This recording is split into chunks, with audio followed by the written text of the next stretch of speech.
new geopolitics. Due to new geopolitics, new competition between China, US, Europe. So we have these big transformations going on for some time. And now the COVID crisis came in, and our question is how far what does it change? Does it accelerate developments? Do we see a coming back of the state of industrial policy? And we very soon remarked that all these questions play out in a very different way in different countries. There is huge variance. We discussed it already yesterday regarding US, China, and France, Italy, not France, Italy, and we will continue today.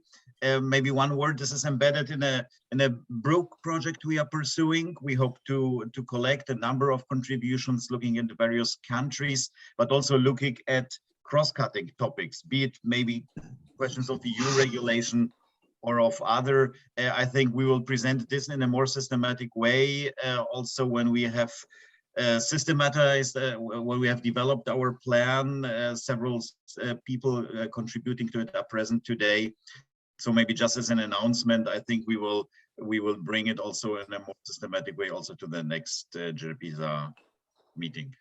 Yeah, so far from my side, welcome to everybody contributing.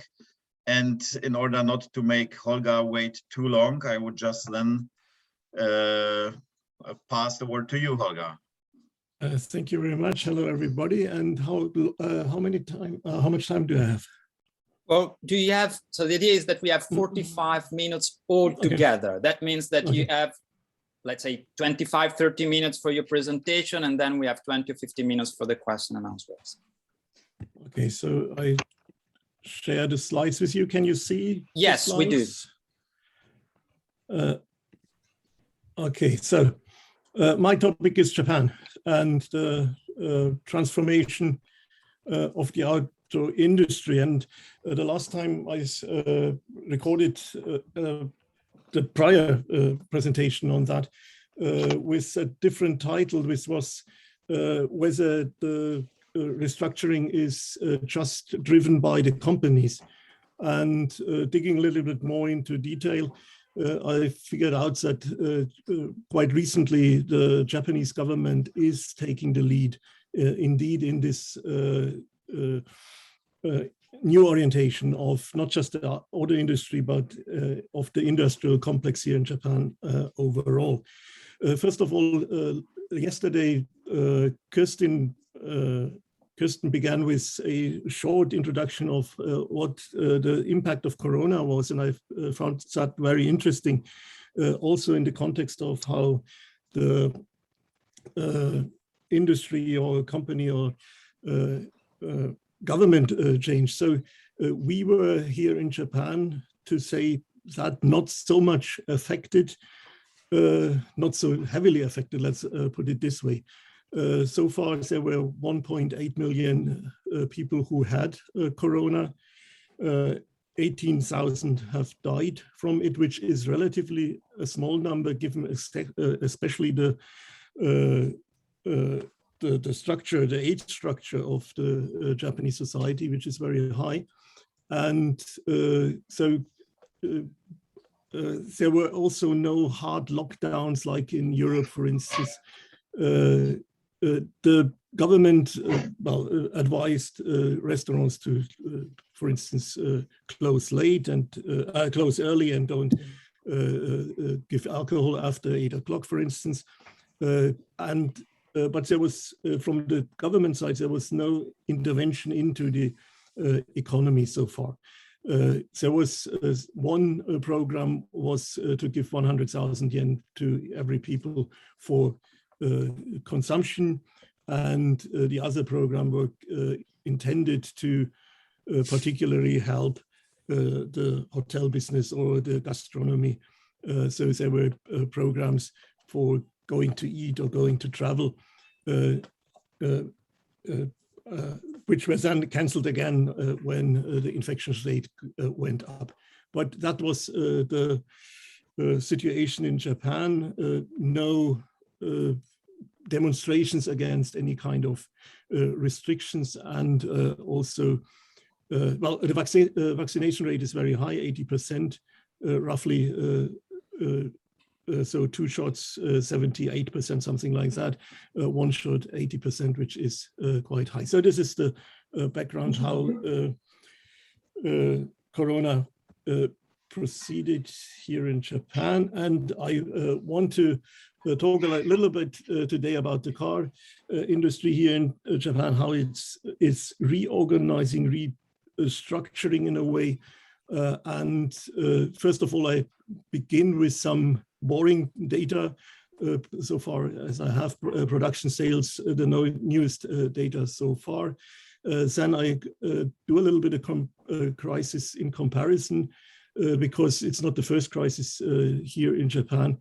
And so to put Corona into perspective, then different to maybe many people think, Japan for quite a long time has pursued strategies for ecological cars, for spreading ecological cars, EVs, which all failed to some extent, and only with in 2009 with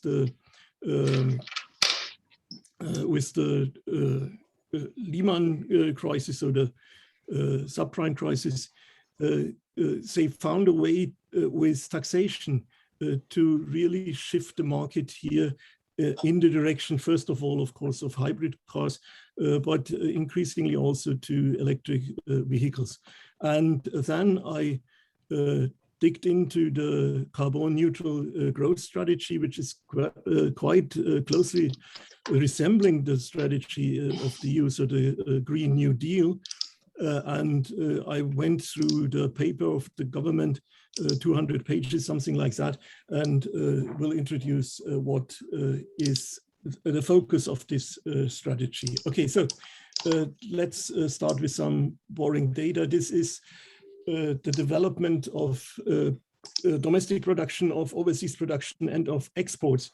And particularly of interest, I think, is that for the first time with Corona, that also overseas production, which has almost continuously increased, has went down quite dramatically by 5 million cars.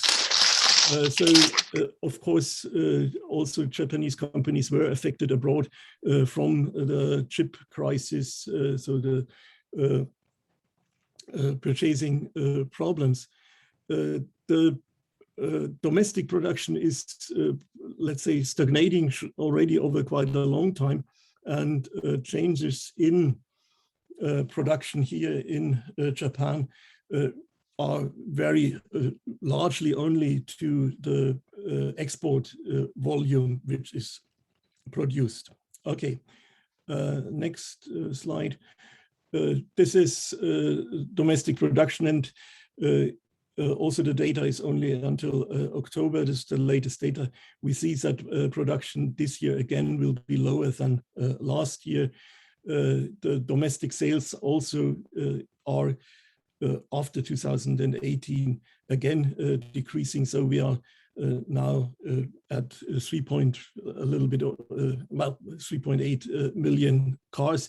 Interesting with this slide, I think, is the fact that the small car segment is more and more disappearing. So you have the two developments. One is the development of the mini cars, so the K cars, and the other expanding segment is the standard cars. So export also just on the monthly basis, but when looking at that, also export will be quite low this year. In comparison, it's, well, let's put it this way, the domestic market in crisis always remains much more stable than the export. We have seen that with the Lehman, so the subprime crisis, as well as the 3/11 earthquake, as well as with the flood in Thailand. And again, also here, the decrease due to Corona was also, well, here is the standard cars, so the sales in Japan. It dropped quite considerably. It dropped even more than the subprime crisis in 2008, 9, 10. But mostly, most affected is the export market. Okay, so just look a little bit, not to go into deep into details.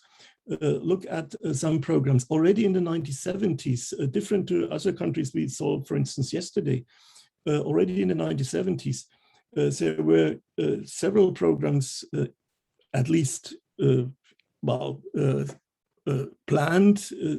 Some were implemented for spreading electric vehicles. There were 3 programs of the MITI, one of the Ministry of Environment, and there were quite ambitious goals set for these programs.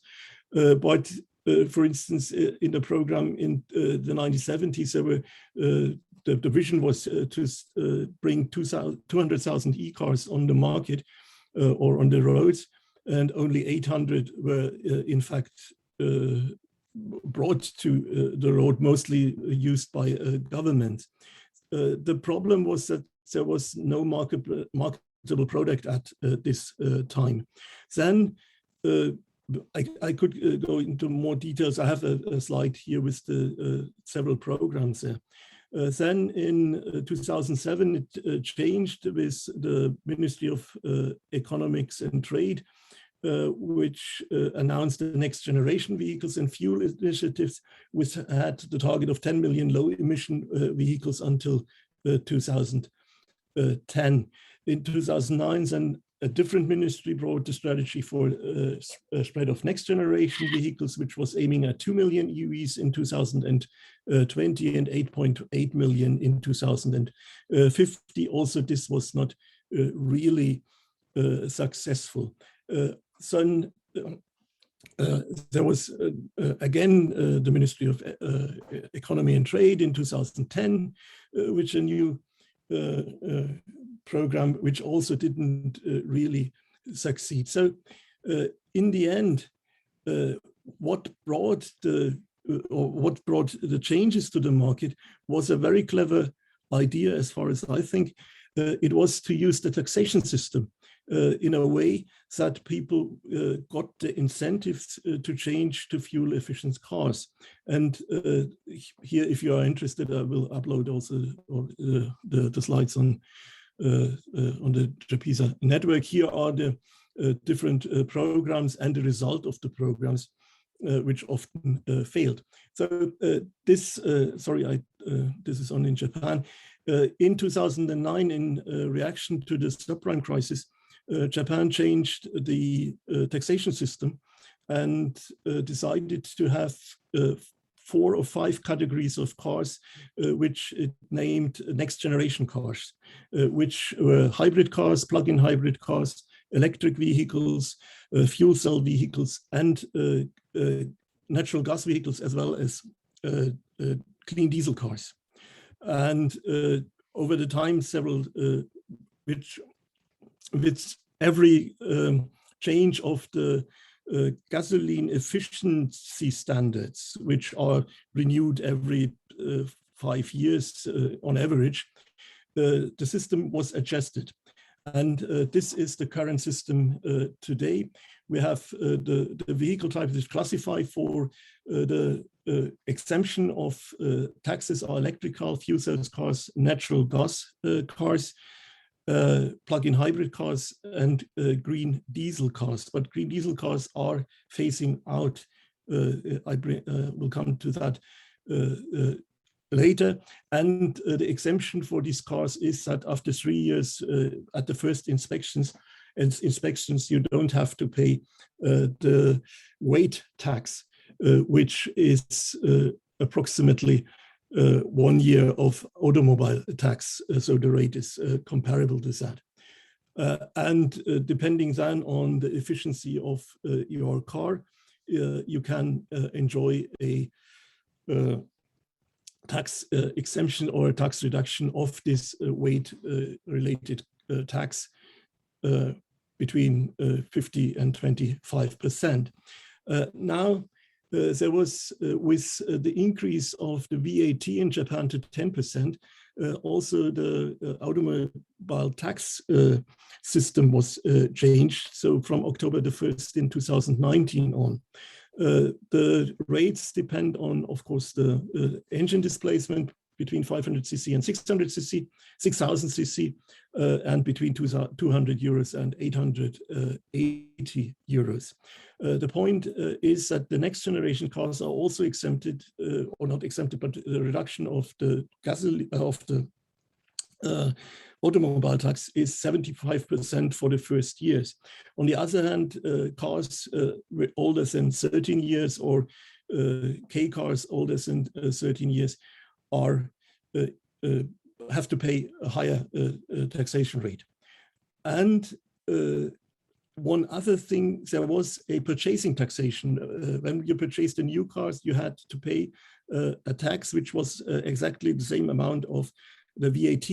So the rate was the same amount of the VAT. And now this is changed and is made or is connected to the fuel consumption of the car. So if the car meets the fuel consumption standards already for 2030, so you don't have to pay a tax. If it doesn't meet the standards, or if it only fulfills the standards, the prior standards, 2020, you have to pay 1% to 3% of the purchase car, of the purchase amount of the car.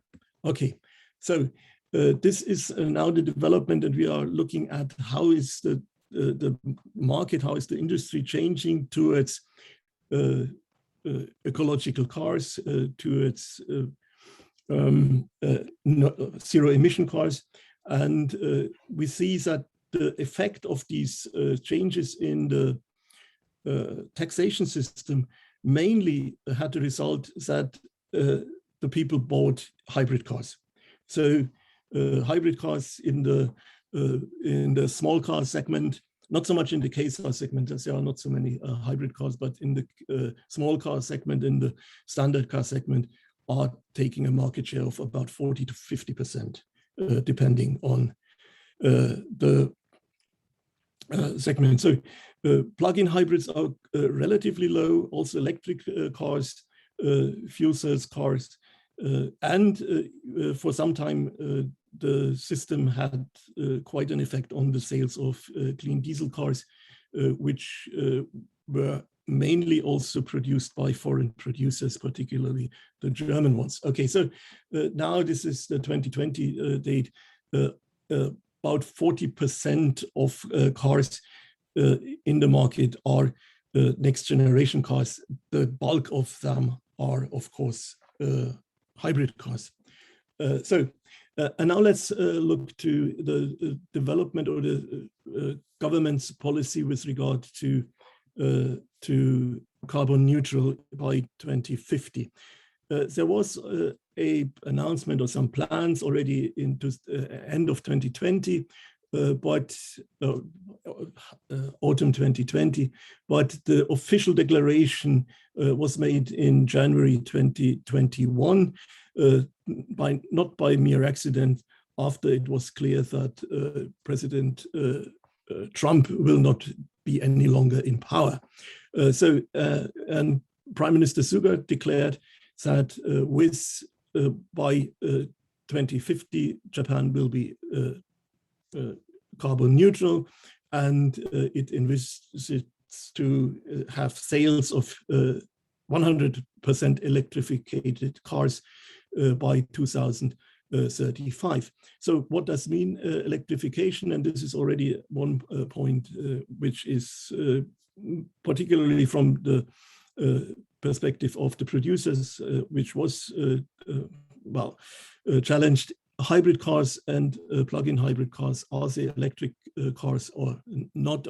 Do they count to these 100% electrification of cars or not? Okay. Now in June, the first was in something April 2021, and in June the newest version of this green or of the 2050 strategy was announced, and this is the paper, or not the paper, the book of 200 pages. So first of all, there is a green innovation fund installed with 2 trillion yen for innovation, so fostering innovation and research and development under a new organization or a new institution, which is the New Energy and Industrial Technology Development Organization. And it has identified in particular 14 priority fields, which I will introduce in a minute. The support from this fund is based on several requirements. So first of all, what is the potential to contribute to CO2 reduction? What is particularly from the technical point of view, the necessity for political support, and what is particularly also the potential market growth and the contribution to international competitiveness of the industry. At the same time, is also a taxation reform is planned or underway, particularly with company taxation that is intended to promote in particularly companies which are investing into facilities for large production of products which have a large effect on decarbonization and also on facilities which are realizing both decarbonization and improved added value for the production processes. So what I think it's interesting to see is that this 2050 program is very much concentrated on producing industries, very much in the tradition here in Japan. The target products, the primary target products are and this is then already related quite closely to the automotive industry. Compound power semiconductor devices, semiconductor substrates used for manufacturing, some lithium-ion batteries for EVs and plug-in hybrid vehicles, stationary lithium batteries, lithium-ion batteries, fuel cells, and all of these 3-4 points have close connection to the car industry. Finally, offshore wind power generation. So these are basically the 14 main areas where the Japanese government has identified where the industry, or where the economy and the industry has growth potential by going carbon neutral. This is in the first place, of course, the energy-related sector, which I find interesting that nuclear energy is ranking at only the last point is nuclear energy, particularly the focus is offshore wind, solar, geothermal energy. Then you have all the industries related to production and logistics. First of all, foremost, of course, the automobile industry, battery industry, and very important, of course, semiconductor telecommunication industries. And then you have home and office related industry. When looking now at particularly the automobile and the battery industry, what objectives are identified or given? So it is electrification of automobiles, 100% to 2035. Okay, integrated approach involving energy supply, various industries, daily life, work, mobility, logistics. Then particularly there are some issues, commercial vehicles below 8 tons. There should be 20 to 30% electric vehicles by 2030, 100% by 2040, for instance. Also with higher weight commercial vehicles, the targets is first in the 2050s having 5,000 units electrified, and then or hydrogen or synthetic energies, synthetic fuels, and new targets will be set in 2030. Sorry. Also, the electrification of motorcycles is planned and particularly strengthening of battery industry competitiveness, support R&D, capital investment. Okay, so, and interesting also, I think, is, sorry, that carbon neutrality is the objective in automobile production, in use of automobiles, and in disposal. So across the whole lifetime of an automobile, carbon neutrality is the objective. Now there are 3 points. The one is the promotion of vehicle electrification transformation and how to use the automobiles. The second is the battery and or the fuel, ecological friendly fuels and battery production. If we look at each of these 3 topics, the first topic is expanding the introduction of electrified vehicles. Okay, using technological neutral fuel economy regulations. So in fact, using the taxation system to translate this into that, to develop technologies which are not related to a certain certain kind of car to reduce CO2 emission. The fundamental review of the eco-car tax system is planned with the next introduction of the next efficiency standards. And so this is the tool to steer the market. And over until 2030, there is the objective to install 150,000 charging facilities, 10,000 quick chargers at service stations, and 30,000 quick chargers for public use, which would make charging the cars, the electric cars, as easy and convenient as you are used to with a gasoline car. Then B is promotion of policies which work together with the car industry, so particularly energy policies. I don't read all of these things. I think I concentrate on the topics which are there. You can see the points afterwards yourself if you want. Strengthening electrified vehicle-related technologies, supply chain, including battery storage, fuel cells, and motors, is the third point in this strategy. Important then to change the way we use cars, so particularly automated driving technology, to ensure that there is no car accidents, no congestion, and that in this way also transport of persons and of products is organized in a much more efficient and effective way. Interesting point I thought is particularly the emphasis of cooperation here in Asia. Of course, the Japanese car industry is very much, well, it's very strong in Asia, in Southeast Asia.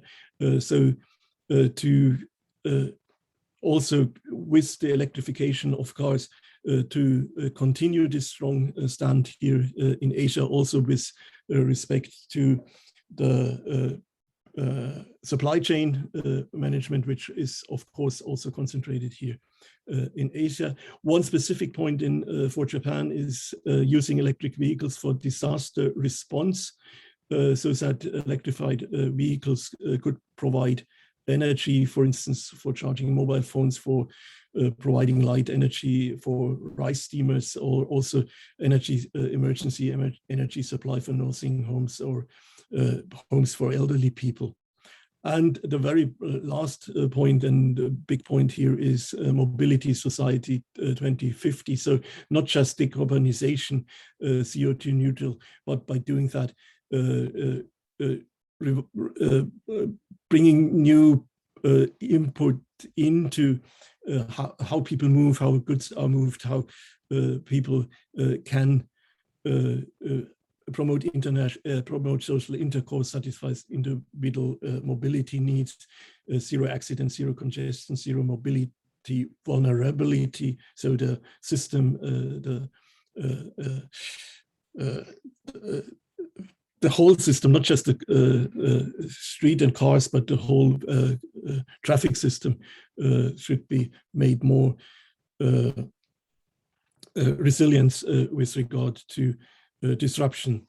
Smart city upgrading, I'm not talking about here about the Toyota project, which is very interesting, which is the woven city near Toyota City, where Toyota is trying to build up a model town with low energy houses, with integrated infrastructure and so on. Okay, the second point, sorry, of this 2050 strategy is carbon neutral fuels, not just interesting, not just hydrogen, but particularly synthetic fuels.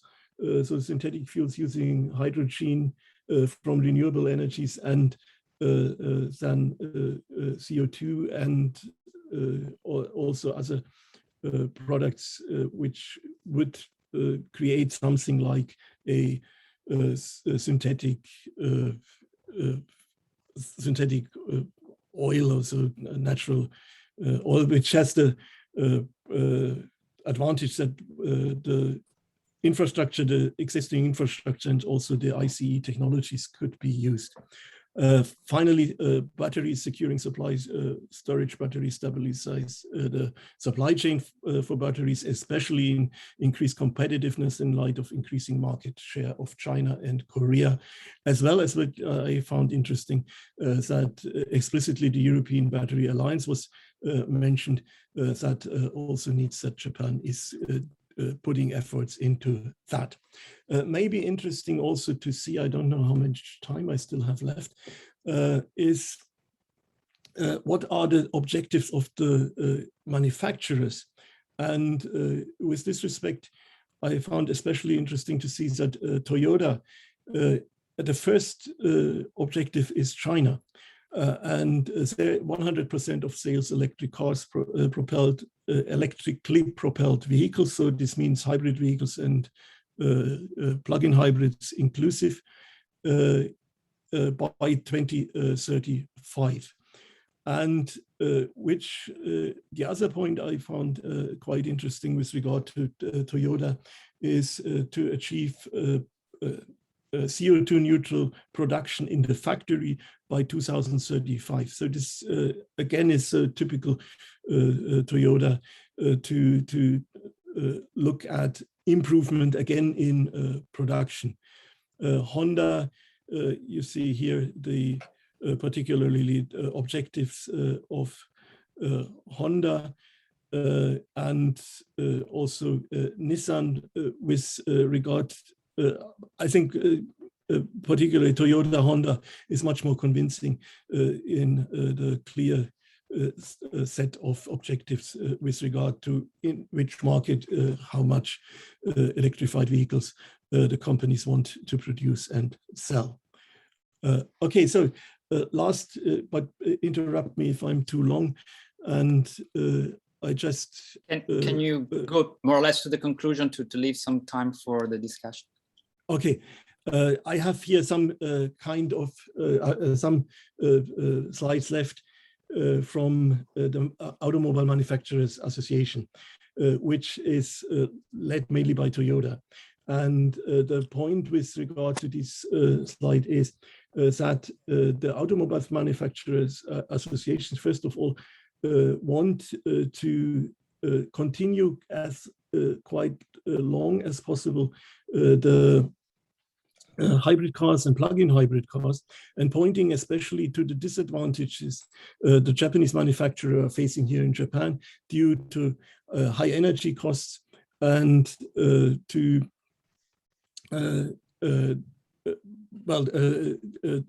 particularly also the disadvantage with regard to market because of the high taxation, etc., which is here in Japan. So and they say that it's not just a they don't have it's not just to reduce the CO2 or to neutralize the CO2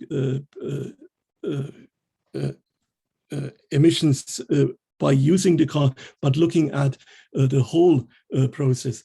And they point to the fact that the electric vehicle has not so much an advantage over, let's say, plug-in hybrids or hybrid cars, if you're taking into account the whole life cycle assessment of these cars. So I think, or I hope, there are some other data here where also the emphasis is that Japan is doing very well, particularly when compared to other countries with reduction of CO2, so that the strategy to have a smooth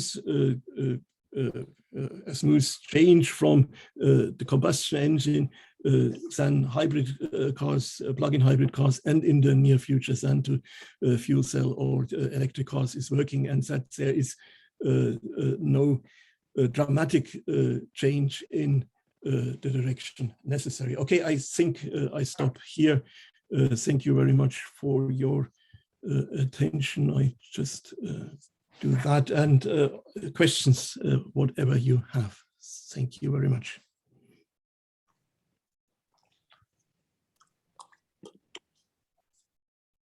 Okay, are there any questions?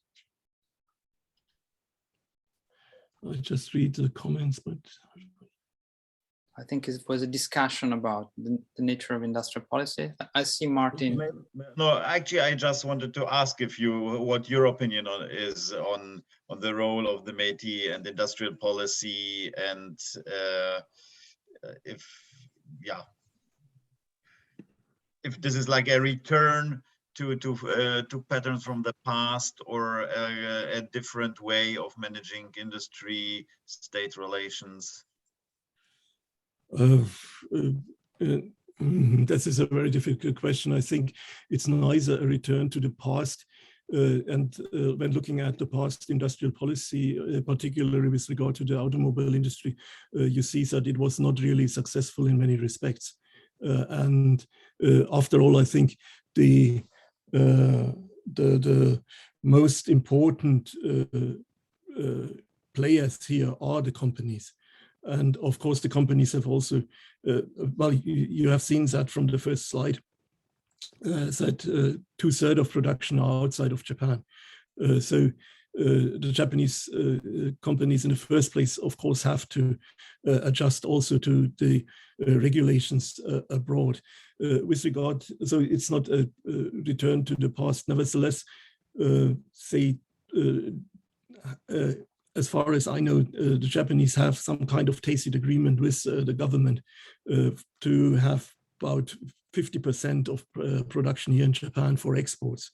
Okay, so of course this is important for the domestic economy.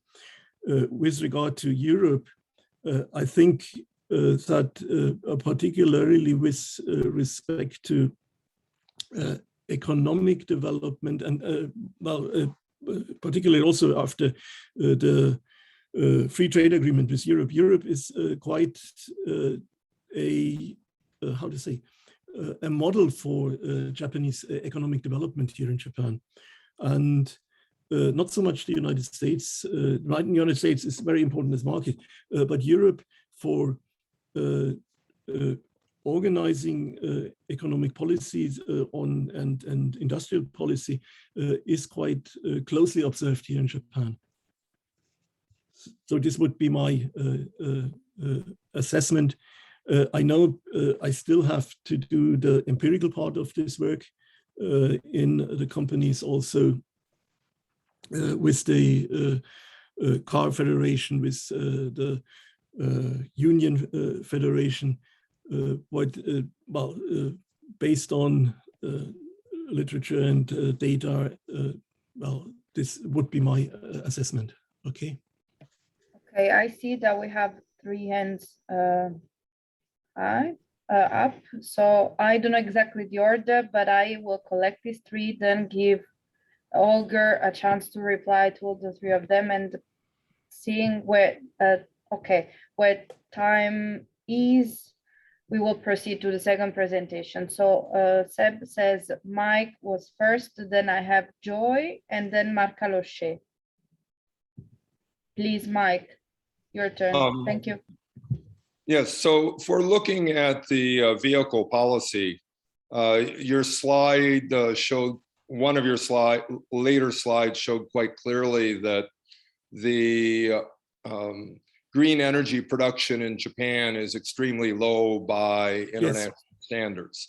Yes. And so the flip side is that, for example, I've heard Toyota's chief scientist speak twice in the past 2 months. I was actually able to fit in a live conference before the current pandemic wave shut things down again. And you know, Toyota's position is that the quick, cost-effective improvements in efficiency don't come from EVs; it comes from hybridization and the like. Yes. Yes. And you know, so those two are very consistent and fit together. So that's just one quick sort of direction that you could reinforce things. Okay, thank you.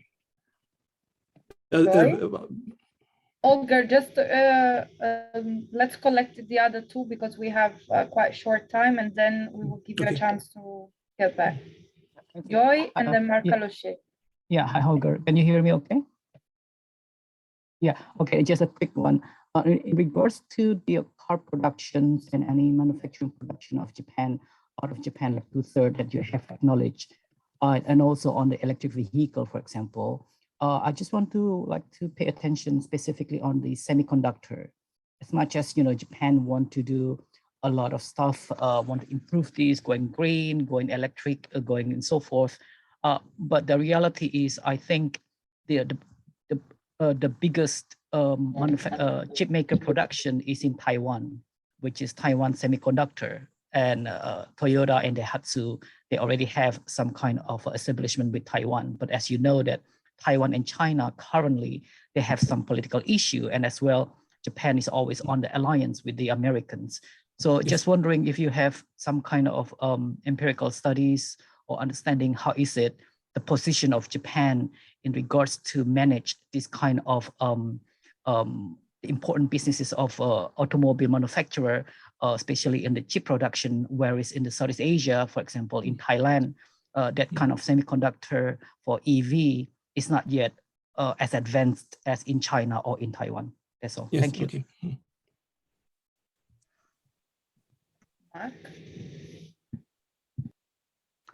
Okay, so thank you very much for your very comprehensive presentation. I have one question about Toyota. About roughly 1 year ago, Akio Toyota said, well, our enemy is not the internal combustion engine, this is carbon. And he also explains that to date, hybrid vehicles have been much more efficient than battery electric vehicle in terms of CO2 reduction. This morning, there was another conference and he was asked about how serious are you about electrification and the deployment of BEV. So he explains that the full lineup is coming, but on the other side, he also says that many countries have very different issues and need to have very different solutions. So in other words, it seems that they have a very wide possibilities of solutions, still including a hybrid, plug-in hybrid, and battery electric vehicles. So what do you think about their strategy? Okay, starting with the last point, you are perfectly right that Toyota was, and it's also the Mike question, was very much skeptical with regard to the quick shift to electric vehicles. And also the slide I have showed that they say electric vehicles are not so much more or don't contribute much more to CO2 neutrality. Nevertheless, well, my assessment of Toyota is they go, of course, also have to go where the market is. And Toyota is now, last week, they had brought their first K car, electric K car here on the market in Japan. So nevertheless, they are the largest group, if you also include Mazda and Subaru to the Toyota group. And they have huge power. And I think that the full electrification of here in Japan, particularly with EV cars, will take quite a long time because Toyota is not pushing forward too aggressively in this field. With regard to the chip production, I'm not too much an expert in that, just from what I read and heard and from this 2050 strategy. I think one of the identified problems is the dependence on chip production also from Taiwan or China. So there is the emphasis to relocate some of these chip productions here in Japan, as far as I have read in these papers. And Mike, you are perfectly right with the observation and what the Toyota person said, and it was also related to Mark's question. Okay, I think we're running slightly late on the program, so we will now proceed onto the second presentation. Of course, these are all related presentations, so if there's any compelling question that you have, you can still raise it at the end following the three presentations. So Tommaso, now the floor is yours. Okay, thank you very much. Start sharing my screen.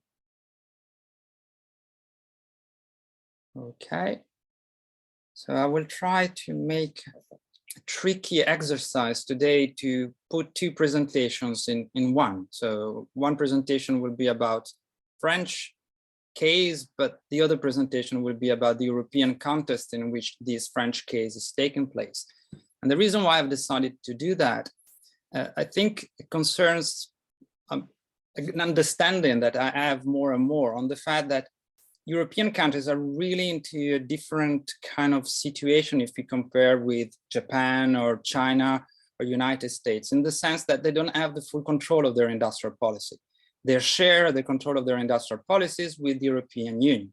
Now, of course, these countries are part of the European Union and they influence the way in which the European Union works, but still it's really a different situation. I think that in order to understand what is the role of the state and the role of the state is changing in these countries, it's important to integrate these dimensions in the analysis. So I will try to provide a sort of pedagogic understanding of the role of the European Union here. So what has been happening with the creation of the single market and the Maastricht treaties is that these states have given to the European Commissions a lot of power, the power over monetary policy and currency with the introduction of the euro, power over trade. All trade policies are decided at the European level, control over competition rules. So for instance, these states cannot spend, it's not the case today, but it was the case up until the COVID crisis, they cannot make a deficit that is higher than 3% of their GDP every year. There is also a rule that the debt should not be more than 60% of the total GDP. And all these rules about competitions are decided, are put in place by the European Court of Justice. So there is no much room for states to not abide. Also, all the technical environmental regulations of the single market are decided, are made at the European level. So for the car industry, there is the Euro norms with the DG growth that decides, it concerns powertrains, as you know, and so it is on the basis of these rules that the cars can be or cannot be homologated in the European market. You have the CAFE rules, which are CO2 norms in Europe, which have become extremely important in the current race towards electrification. I will say more about that in a few minutes. And there is all the type approval rules. So there are hundreds of new regulations that have been introduced during the last 20 years. And that have made mandatory all type of technological devices that now have to be put in car in order to be sold in Europe. So what is left to the state? Not much, I would say, in terms of industrial policy. There is fiscal policies, labor policies, and research policies. So basically what the states are doing is that they are in competition one against each other to keep industries or to attract FDI, foreign direct investment. And they do so by making their fiscal environment more attractive, by reducing taxes. Taxes have been reduced for the auto industry in all this country during all this period. And labor policy, making the labor market more flexible, reducing labor costs, and create a favorable environment for research. So what has been changed in the last years? So the COVID crisis has opened up a sort of a window of opportunity to reintroduce some more industrial policies in the states. First of all, the budget of the European Union has been almost double with the Next Generation EU Rescue Plan. Now, when you talk about this big money, so here we're talking about 1 trillion euros of budget of Europe and 800 million euros of budget, is always difficult to understand if that is a lot or just enough or few. So I think it was interesting to compare to what Kristen has said to us yesterday about the American case, and you can see that is more or less 6 times less the rescue plan in Europe than it is in the United States. And it's even much more less if you consider that the European plan is for 7 years, while the money spent so far in the United States has been just only for 2 years. But here is one of the paradoxes of the European Union, that you have a very strong regulatory power transferred to Europe, but very small budget. The budget of the European Union is very small. So that's why also for the expertise, the European Union rely a lot on the industry, on external experts. They have very small budget. And this also means that in terms of readjustment, economy, in terms of providing funds to make these European rules just in Europe, the money that the European Union has is very small. So most of the money in the rescue plan comes, of course, from national states. So even if the doubling of the budget is important, I think the most important thing, so there are grants that have been given through these Next Generation EU to Italy, France, and Germany to finance the rescue plans for the COVID. The most important thing is the suspension of the borrowing limits. So this is a major change. In Europe, there is no more the 3% limits. State can spend as much as they want to sustain their economy, which is also why the automotive industry has not seen so far major layoffs. All the workers are paid by the states, even if they do not work. And so that has opened, as I said before, new opportunity for industrial policy. Also, there is what is called important project of European interest, of common European interest that have been introduced, notably for the battery production, the creation of Gigafactory. 2.9 billion euros have been made available by Europe to support this project at national levels. So this creates the possibility for the state to step back in, directly financing projects and coordinating more the economy. Say that what this is a kind of a small window of opportunity if you consider how much Europe has in control. So before moving to the French case and see what is happening there after the COVID and in the context of electrifications, I would like first to speak a little bit more about what does imply this European government of the automotive industry, focusing on monetary policy, trade, single market regulation, and regional integrations. And my argument here is that there is a sort of German tune. So if we think about who is making the music, and I think that is the European Union, who is dancing, I think it are the national states in terms of industrial policies, industrial organizations. The tune is being more German than French or Italian, which explains why, in my opinion, the German automotive industry has been more successful in dancing in this environment than the French or the Italian industry have done. And this is something that in the literature is coming up. There is a couple of references here. And we could discuss about literature later on during the discussion. So let me focus first on monetary policy. So the introduction of the euro, as you can see, before the introduction of the euro in 2009, at the beginning of the 2000s, the Italian lira, the French franc, and the Deutsche Mark behave very differently in terms of exchange against the dollar. I will not go back to the history of that, but clearly the Italian lira has been much more devaluated against the dollar to protect the national industry that is focused on products with lower value added than, for instance, in Germany. In the French case, the franc has been devaluated much more than the Deutsche Mark in time of crisis. And the Deutsche Mark basically is not devaluated at all against the dollar, it's rather reinforced itself. Now, all these kind of adjustment tools have gone with the euro. So all the currencies being frozen in one, and this one looks more like a Deutsche Mark than like an Italian lira, meaning that, for instance, at the time of the 2008-2009 crisis, it's clear that both the French and the Italian automotive industry would have needed some form of devaluation, but that actually did not take place at all. In terms of, so clearly, I mean, the euro is rather favorable to the German automotive industry also because considering the enormous trade surplus of the automotive industry in Germany, I will go back later to that, and generally of Germany as a country, you would expect, if the Deutsche Mark was still there, that these would have appreciated much more against the dollar than actually the euro has done. So in certain extent, German economy has benefited from stable currencies without having to pay for their trade surplus. When we look at trade, the European Union has clearly used the single market as a way to open up global trade for high-tech European products, focusing on exports. So there's been a lot of free trade agreements or investment trade agreements with countries that produce cars, for instance, like Mexico, Korea, Canada, Mercosur, Japan, and recently China. And this has been quite efficient in developing exports of motor vehicles and automotive products from Europe. But when you look who is exporting these products, well, you clearly see here that mainly it's German.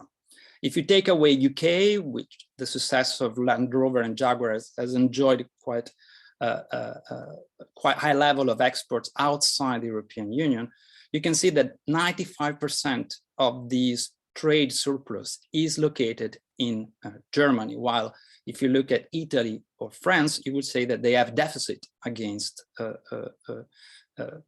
from outside Europe. So clearly this policy of developing the single market using the single market as a tool to access other markets has been favorable to exporters, German, not really to Italian or French automotive industry. And this has a price, and the price is that the penetration of foreign brands in Europe has, of course, increased from 15% in 2000 to slightly less than 25% in 2020. And of course, all these measures have made life much easier for foreign brands to establish themselves in Europe.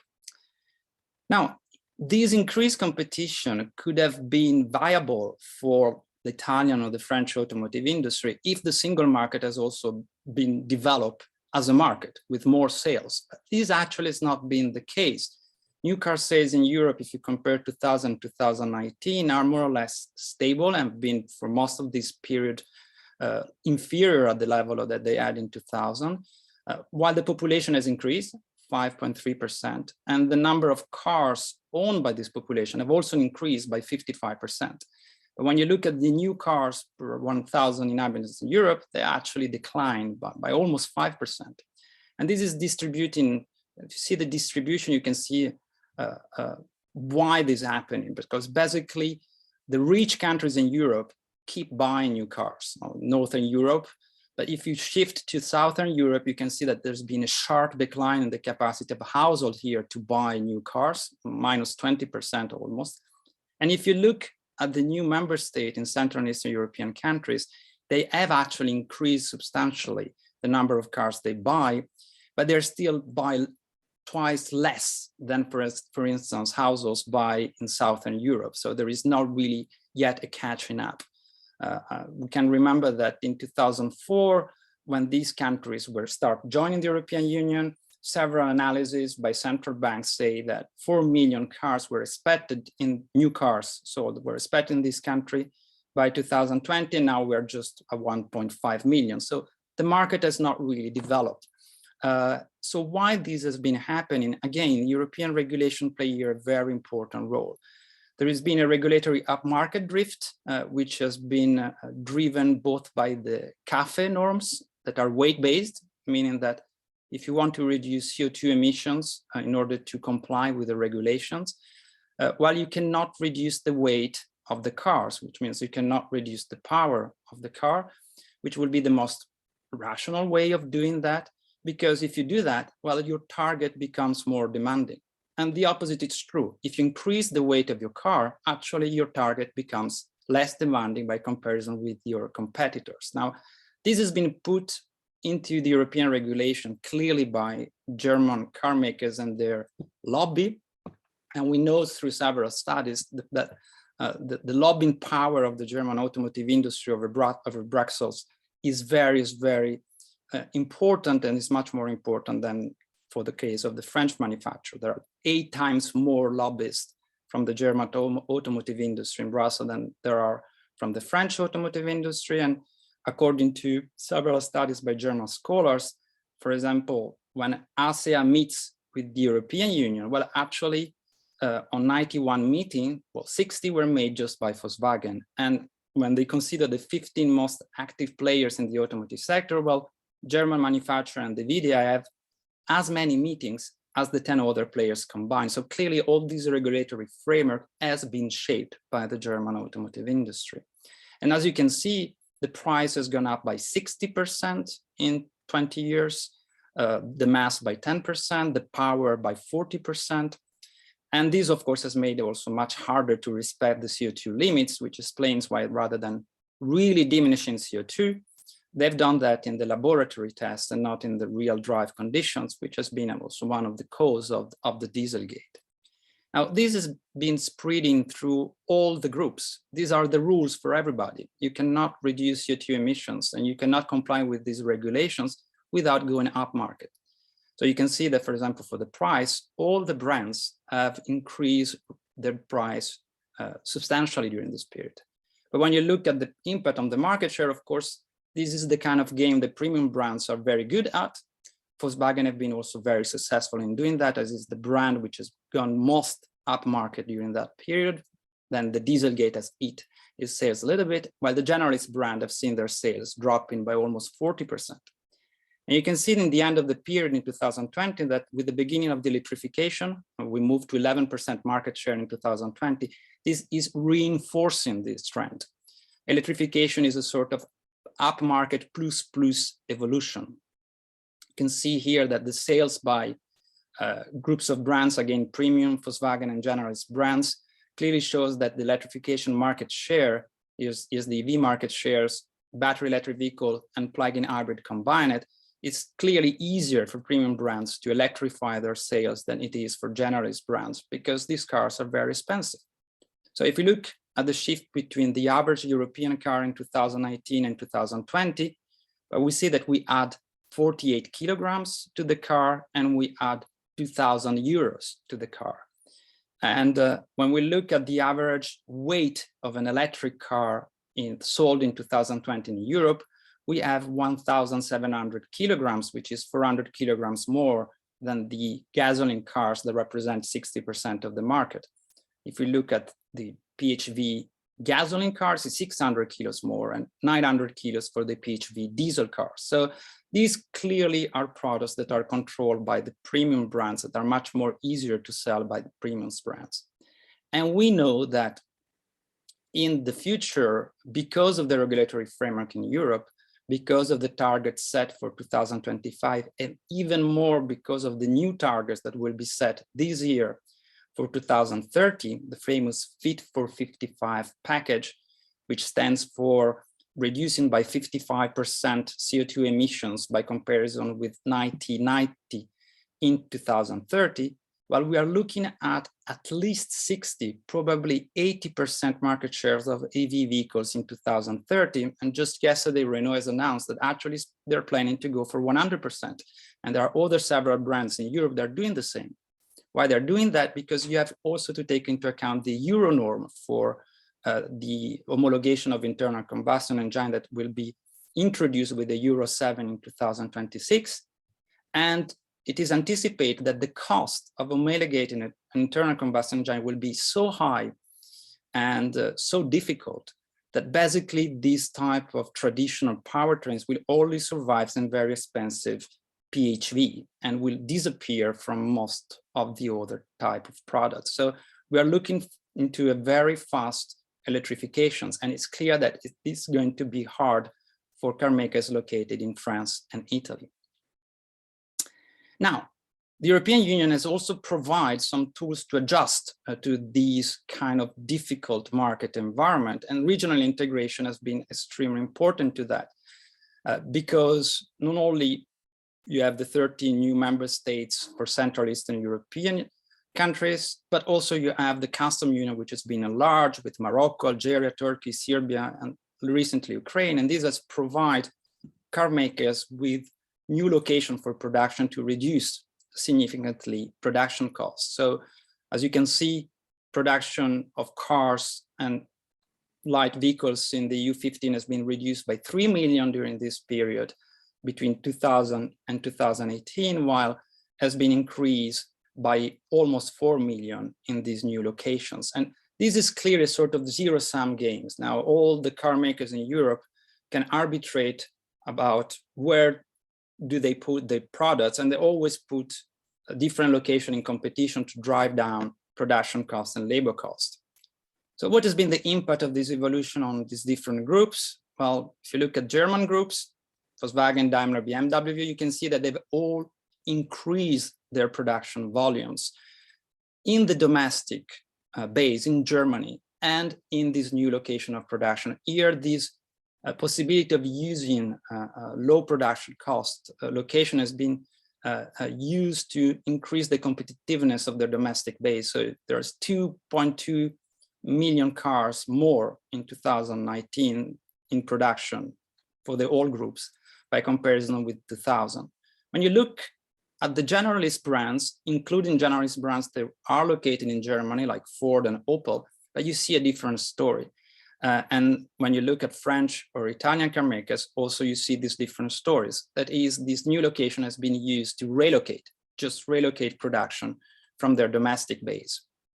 So you can see that basically all these brands are reduced by 500,000 their production at home, and that create exactly the same capacity in these new member states.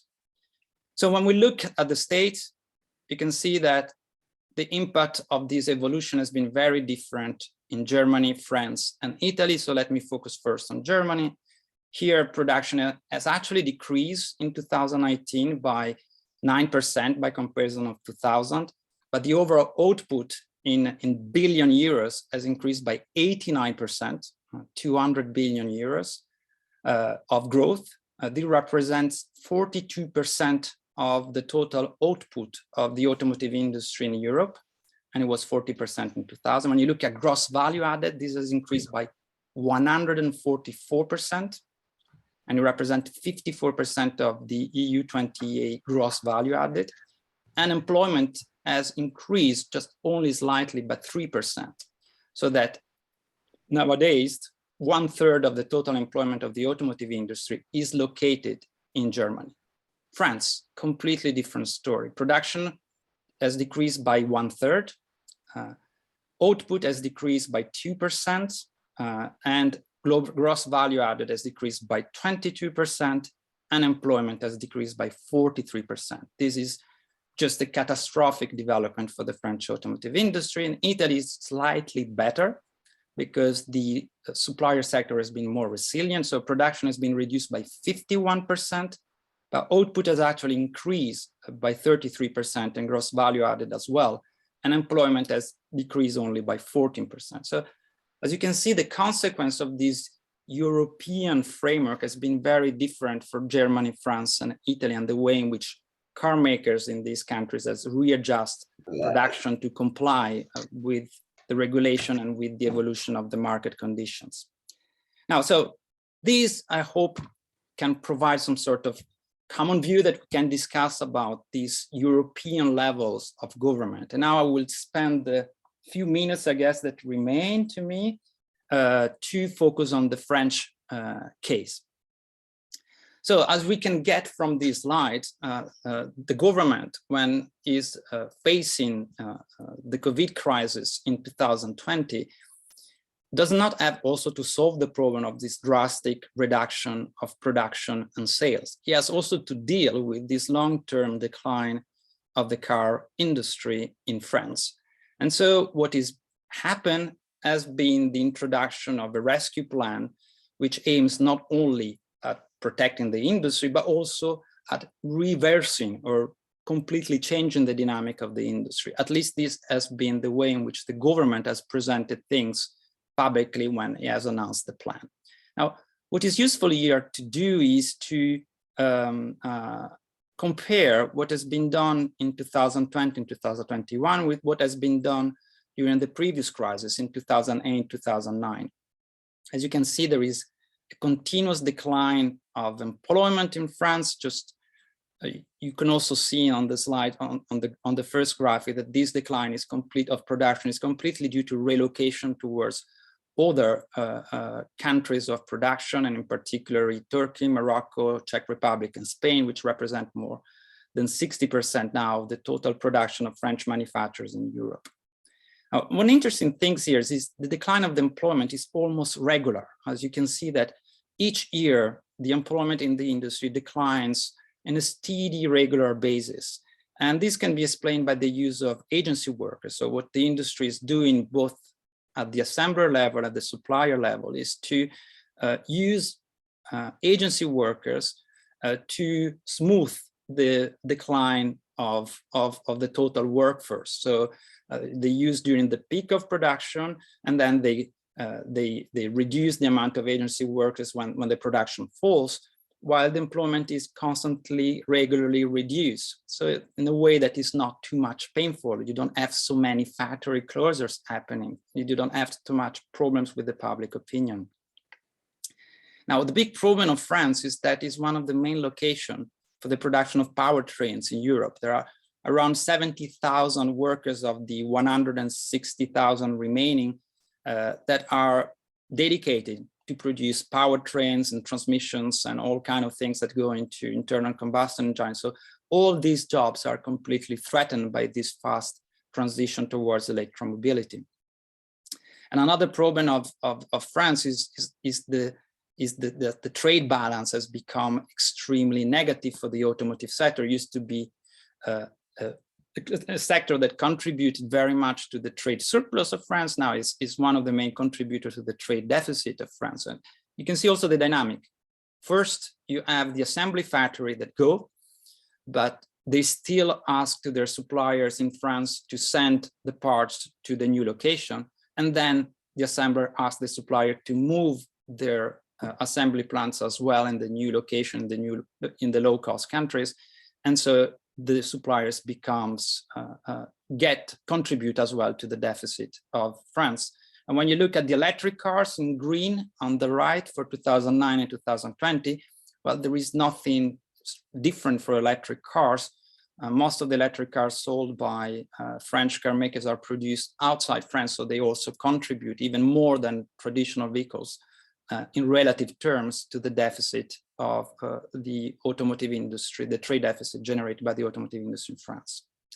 Comparison with Germany, you can see that the trade surplus of Germany is enormous by comparison with the huge trade deficit of France. So what has done the industry back in the government, back in 2009 to rescue the industry from the financial crisis? Well, there's been a sort of pact bringing together OEMs and suppliers, a code of good conduct that was expected to protect suppliers from pressure to relocation by OEMs, the creation of a new entity, the platform of the automotive industry, that was expected to bring together all the actors and apply this code of conduct. And the government really invested a lot of money in the electric plan, which was associated with scrapping schemes and bonuses. This has not produced any result, as you can see. And actually, when the crisis rebounded in 2013, the Aulnay factory of PSA have been closed. The state has become the main shareholder of PSA, as it is already the main shareholder of Renault. And competitiveness agreements have been agreed by the trade unions to try to make the production sites in France competitive in the European arena, which is, of course, something that you cannot do. It's just impossible to compete with low cost locations if this is a factor in deciding where you do allocate production between France and, let's say, Morocco or Czech Republic. What is happening in 2020? But it's basically the same thing. You have a new rescue plan, which is more or less the same amount, is 10 billion euros, if I've calculated right. A new code of good conduct has been put in place. The platform of the automotive industry has a more prominent role today than it had 10 years ago, but with the same problems, which is very difficult to establish any form of solidarity between the OEMs, which are relocating production, and the supplier base, which has been suffering from this relocation. The electric plan has been substituted by the Battery Alliance. There are 3 gigafactories that are coming up in France, 2 for Renault and 1 for PSA so far. And again, scrapping scheme and bonus scheme that are helping the car makers to just comply with the CO2 regulations. In terms of employment, the forecast so far, even integrating the creation of this new gigafactory, are fairly pessimistic with the constant reduction of employment. I think that they're actually over-optimistic. I believe that when the very special situation in which we are, in which basically companies do not have to lay off because the state is paying for all the wages through these temporary workers arrangements, we will see that the actual impact of the COVID crisis and the electrification will be much more important than expected. That at least is my anticipation here. I will be moving towards the conclusion by saying that if you consider the importance of the powertrain production in France, the fact that with Stellantis, one of the main targets of Stellantis to create synergies, and synergies will mean that either in Germany or in Italy or in France, somebody will have to pay for these synergies in terms of employment. And if you think about the fact that the production of electric cars will provide more room for productivity gains, I believe that the decline will be more important, and that the attempt of the government to change the trajectory of this decline is too late and too weak, because it doesn't contest at all the European level. There is no attempt at all by the French government to say, let's change the regulations for CO2 emissions. Let's get rid of the weight-based targets. Let's think about a different way of developing the internal markets. Let's deal with the problem of this upmarket drift that makes much more difficult for our car makers to produce cars in the A, B segments where their competitive advantage is. Nothing of that is on the agenda. And if nothing of that is not in the agenda, then I do not see how the government with this plan could be more successful than it was 10 years ago with a very similar one. So I will finish with 2 citations, which in my opinion summarize how the state in France is more a state of mind nowadays, a state of communication, rather than a state that really is capable of doing things. So this is Emmanuel Macron announcing the plan in 2020. So it says the COVID crisis has dealt a terrible blow to the French automotive sector, blah, blah, blah. I think the two points I want to focus on is, in exchange of this plan, the car manufacturers have committed themselves to relocate value-added production to France and consolidate and maintain all their industrial production on French sites. And when you look at this agreement, there is nowhere in which a commitment of the car makers exists, also because the car makers cannot commit to such emissions, they cannot commit to relocate production, or they cannot guarantee that they preserve production in France. They have not done for the last 20 years, they cannot commit to do that. So this is Carlo Tavares, the CEO of Stellantis, is asked by a Reuters journalist, how can you protect the workers in the current configuration given this race towards electrification? here is his answer. This question should be made to the people who make the regulations.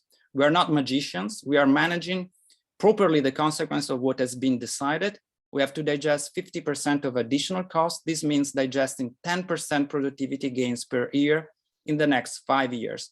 And he added in the interview, normally what we do is 2-3% per year. So we need to multiply by 3 or by 4 our efforts to reduce cost and increase production. Productivity. This is a citation from a recent PhD by a PhD student that was in Gerpisa for most of his PhD period. That's Quentin Belot.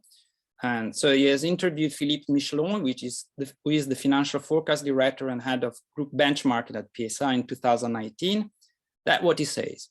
So all that, you haven't heard about it.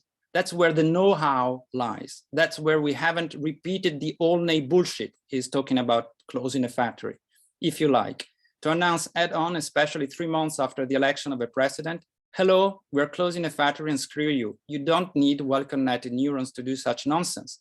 And Opel is currently undergoing or benefiting from the same treatment in the same way.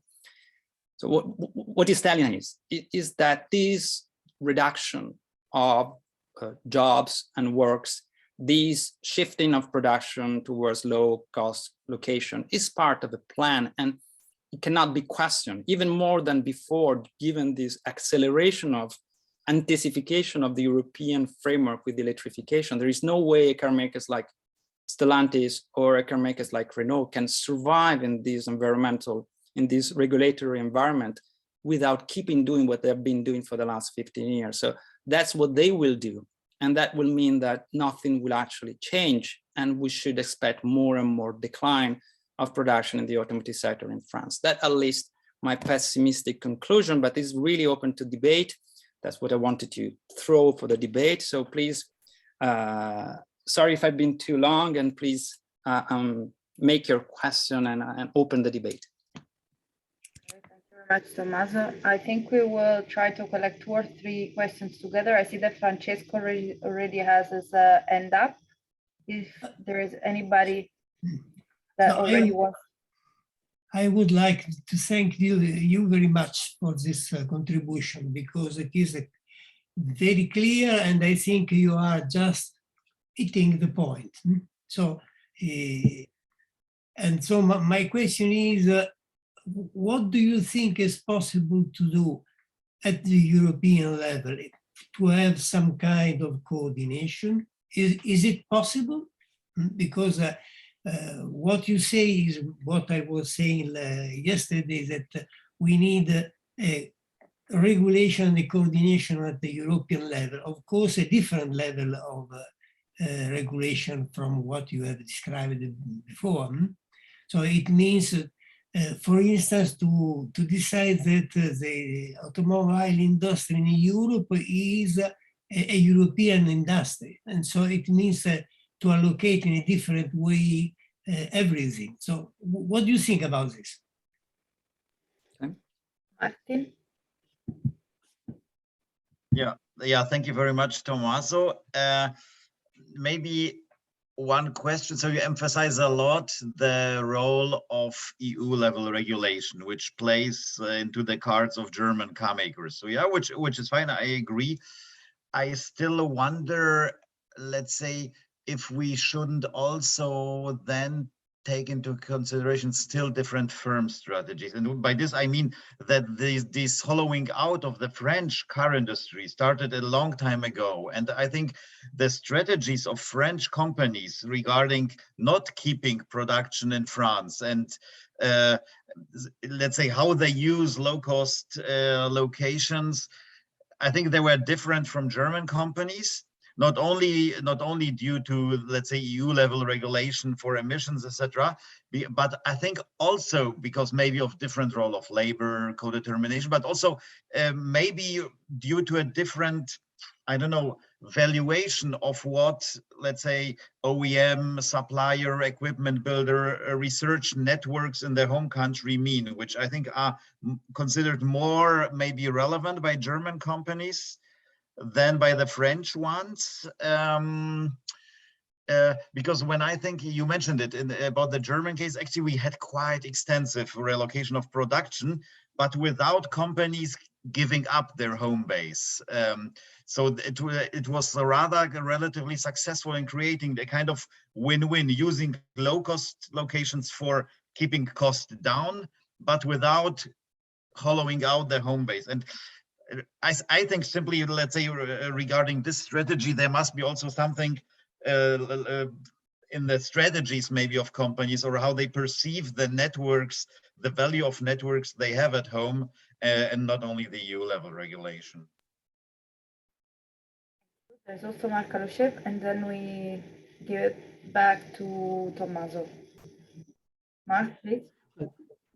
Thank you, Tommaso. I think I quite agree with Martin. In one of your slides, you showed that, in fact, premium car makers have made a lot of progress, while mainstream car makers have seen their sales decreasing, including Opel and Ford. So the question is basically, is it a question of a better strategy from premium car maker than the strategy of mainstream car makers? Unfortunately, it happens that in France and in Italy, well, France at least, we only have mainstream car makers. All the efforts of the French car maker to have premium vehicle have been unsuccessful for many, many years, and it's worse and worse every year. So my question is, okay, I do agree that the regulation at state level have an impact, and you are right when you say that. But on the other side, is it I wonder whether it is a question of strategy of car makers. In other words, I would say premium versus mainstream, to make it very simple. Okay, thank you very much for all these good questions that allow us to cover different aspects of the presentation. So concerning the European Union, the big problems of coordinating on the European level is that there is no coordination between the national level and the European level. That is the problem of the European government, of the industry. So there is community of actors that are put in Brussels, and they have their own kind of agenda and policies. And there are some states that are more or less active, depending on the different economic sector, in shaping these policies to a certain degree. But you don't see an articulations between the European level and the national levels. In particular, the European election in Europe are just secondary election. Nobody seems to care about the type of majority that goes into the European Parliament, and the European Parliament is just considered as being more or less powerless, which is not true, but that's how it works. And what you have in Brussels are lobby and ONGs, but that's basically what you have. You don't have public opinion. So the European policies and regulation are shaped by compromise between different lobbies. That's how it works. And is the power of the lobbies, their capacity of shaping arguments, their capacity of capturing different type of actors. And by lobby, I include not only the industry, also the ONGs and financial actors and all kind of actors that shape these kind of policies. And in the case of the automotive industry, I mean, the data I give to you is not something that I made up myself. There's a lot of research clearly shows that the German industry has been extremely efficient in capturing completely the European regulation. So there is no doubt that when you look at the European regulation for the automotive sector, you are looking at what the VDA has decided for the automotive sector. I mean, and when you hear what ASEA has to say, most of the time you have the same. So how do you get out of these? The way in which it works is that once this is set, the different European states just manage the consequences of that. And basically, European, I mean, the industrial policy has been so far for a long period just looking for competitiveness, you know, just to attract investment and create more flexible labor markets. I mean, there's a lot of literature that points to that. And I believe that there are, as I said, windows of opportunity. The Green Deal has opened some debates about the direction of change. The just transition concept is there to guarantee that the electrification does not leave anybody out in the street. The monetary policies has created the possibility again for state deficit, but I do not see anything as a current attempt to build a different way of governing European institutions. There is no change in the way the European government is made. So I'm pretty pessimistic about how you do about that. Now, trade unions could be a force towards that, because clearly trade unions are and workers are here the big victim of these transformations. I didn't put that in the slide, but clearly, if you look at labor costs are constantly reducing the automotive sectors by comparison with as a whole in Europe. So Europe is working as a tool to reduce labor costs in the automotive sector when you look at the aggregate data from Eurostat. So, but the problem with trade unions is that you have very few trade unions in Brussels. The only trade unions which has actually an office in Brussels is the IG Metall. All the other are represented by confederation of trade unions, but it's not really the same thing. So here again, they are playing the Brussels game of influence and lobbying, but they are not really very much connected with national trade unions and the program that the national trade unions have. So it's a really tricky question that you raise, Francesco. So that's my kind of answer. Now, concerning these, the companies. We have discussed in Gerpisa for so long about productive models, the strategy, the fact that, depending on how car makers create current productive models, then they get certain type of results and profitability. So why do you put regulation so much in front and you forget just everything we have been working on for many years about the capacity of companies of making the right products or not? Well, part of the answer is what Mark just said. It's very curious that in 20 years' time, all the generalists, not single one of them, all the generalist car makers that were specialized in making cars in the A, B, and C segment, and which were actually the main car makers in Europe by volume and historically, Fiat, PSA, Renault, Ford, Opel, all of them got it wrong. Not single one of them managed to do anything but losing market share, not making profit, all of them. And all the premium car makers, including Volvo, that was under Ford, had a huge problems, Daimler, Mercedes was managed, we know that Daimler was a disaster with all these merger with Chrysler that went all wrong, but all of them have been successful. Not single one of them have lost market share or has not been profitable. So that's kind of question our framework, doesn't it? It's quite a curious result that, all these different, this is the type of product which defines if you are successful or not if you're managed good or if you do the right. Renault has been very successful with this alliance with Nissan. Daimler has been a disaster with Chrysler, but at the end of the day, Mercedes is much more successful, sells more cars. So I think this is part of the story. Now, Volkswagen, okay. You say Volkswagen is a generalist brand. Well, if you look at the price of what is making the sales of Volkswagen, let's say is Audi and is Volkswagen and is Skoda. All three of them have increased dramatically their price in cars. They are the one who've gone much more at market. And Volkswagen is the only generalist car maker who shares platform with the premium one.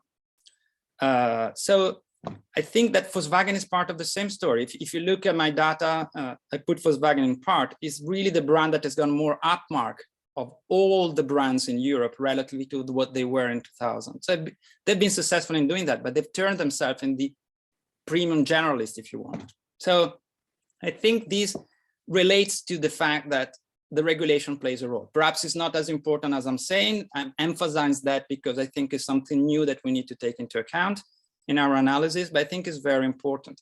And in particular, you could have thought of a different story with the CO2 problems, because in 2008, those who were in trouble were precisely the German premium brands. There were those who had much more difficulty in getting their cars in compliance with the regulations. In 2008, the industry failed to comply with the voluntary targets. And so that's why the European Union set into place the current regulation with penalties. And actually, the French, Italian car makers were the only one who complied, which complied at the time. Why? Because they had small, compact cars that were actually very environmentally friendly. Now, with this new regulation, the paradox is that we have all the car makers have forced to become premium car makers to a certain extent, to make cars more powerful, more heavy, more expensive, which is not really the way you would expect the industry to go to be compliant with CO2 regulation. So I think this moment is also important. I'm open to debate, but that is my answer. I don't know if there's any other question now, but I would rather suggest that we move on to Martin, and then of course, if at the end there are questions that are more general and that address all the three presentations, then those can be raised at the end. There's only the hand is an agreement or is a question, Jan? I don't know. I think it was agreeing with the way to proceed. That is applause. Okay. Thank you. So Martin, up to you, and then hopefully we'll have 15-20 minutes for debate at the end. Thank you. Okay, thank you. Grzegorz and me will try to hurry up. So Grzegorz will, yeah, perfect. Grzegorz, you're sharing the slides. Here, I just see Mike's comment in the chat that product trumps management. Actually, I think there is a lot of truth in it.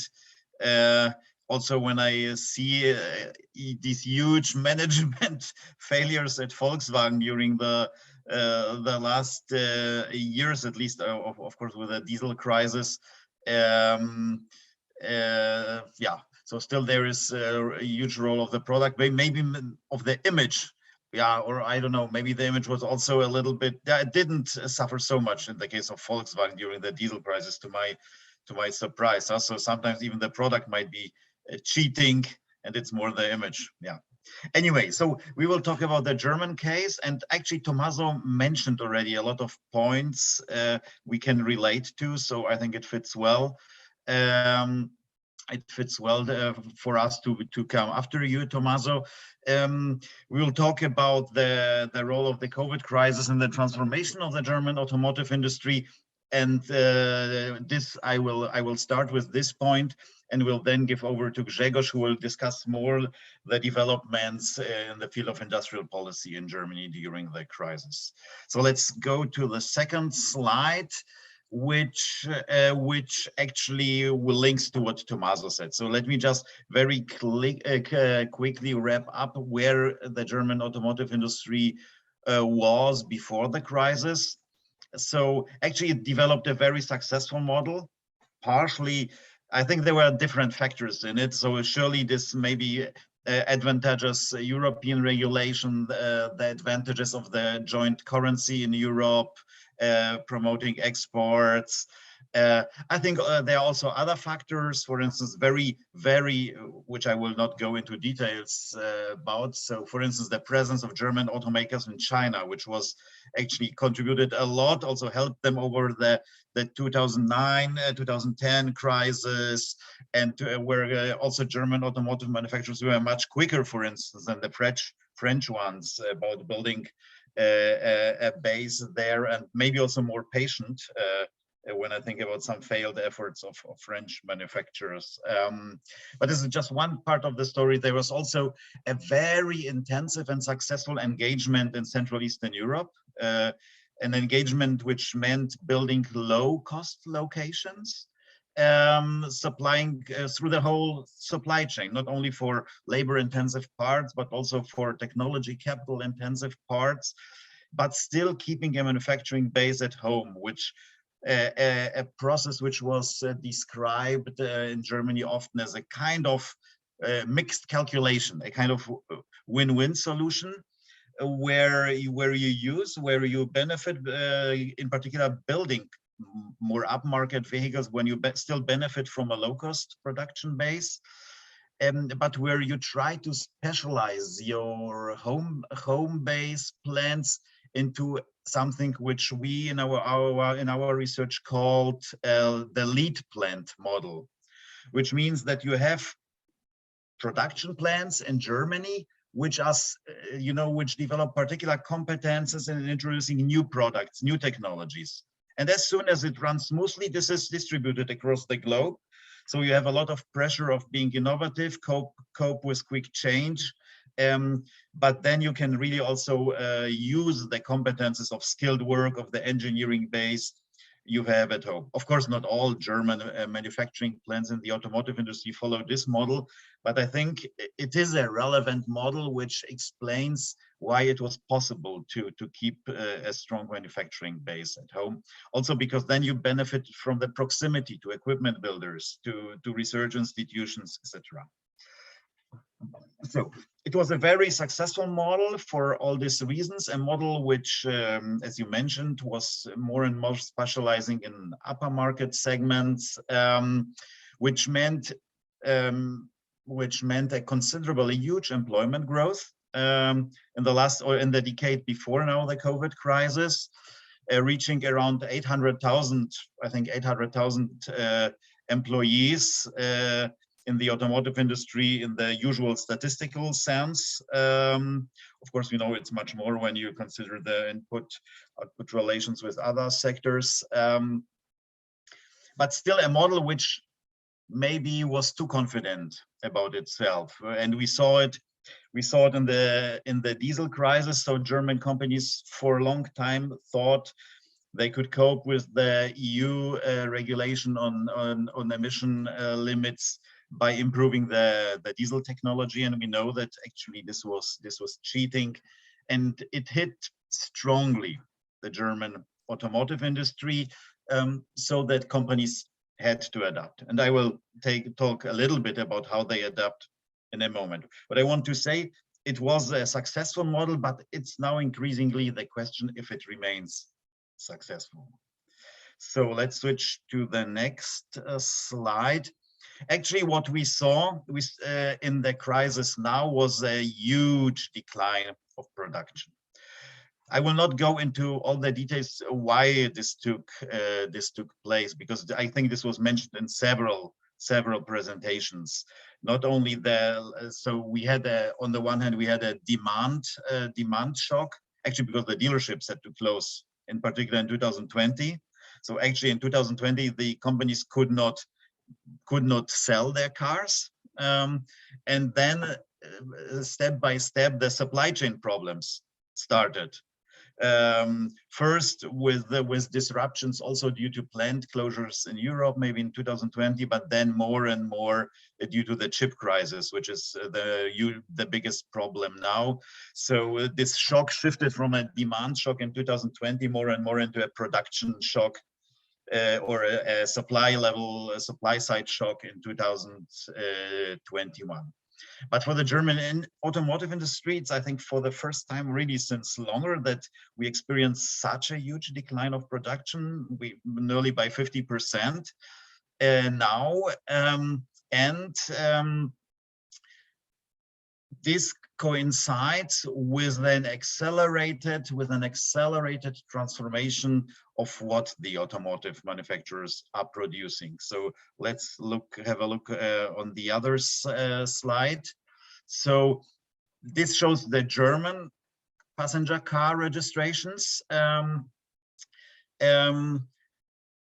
Actually, I will discuss this transformation of what the German car makers are producing using this German internal market, well knowing that they're exporting a lot, but still you see already here, I think this is also indicative how the production is changing, that we have this decline, but we have also a huge change, a shift towards electric vehicles and towards plug-in hybrids and normal hybrid vehicles, in particular during the last 2 years.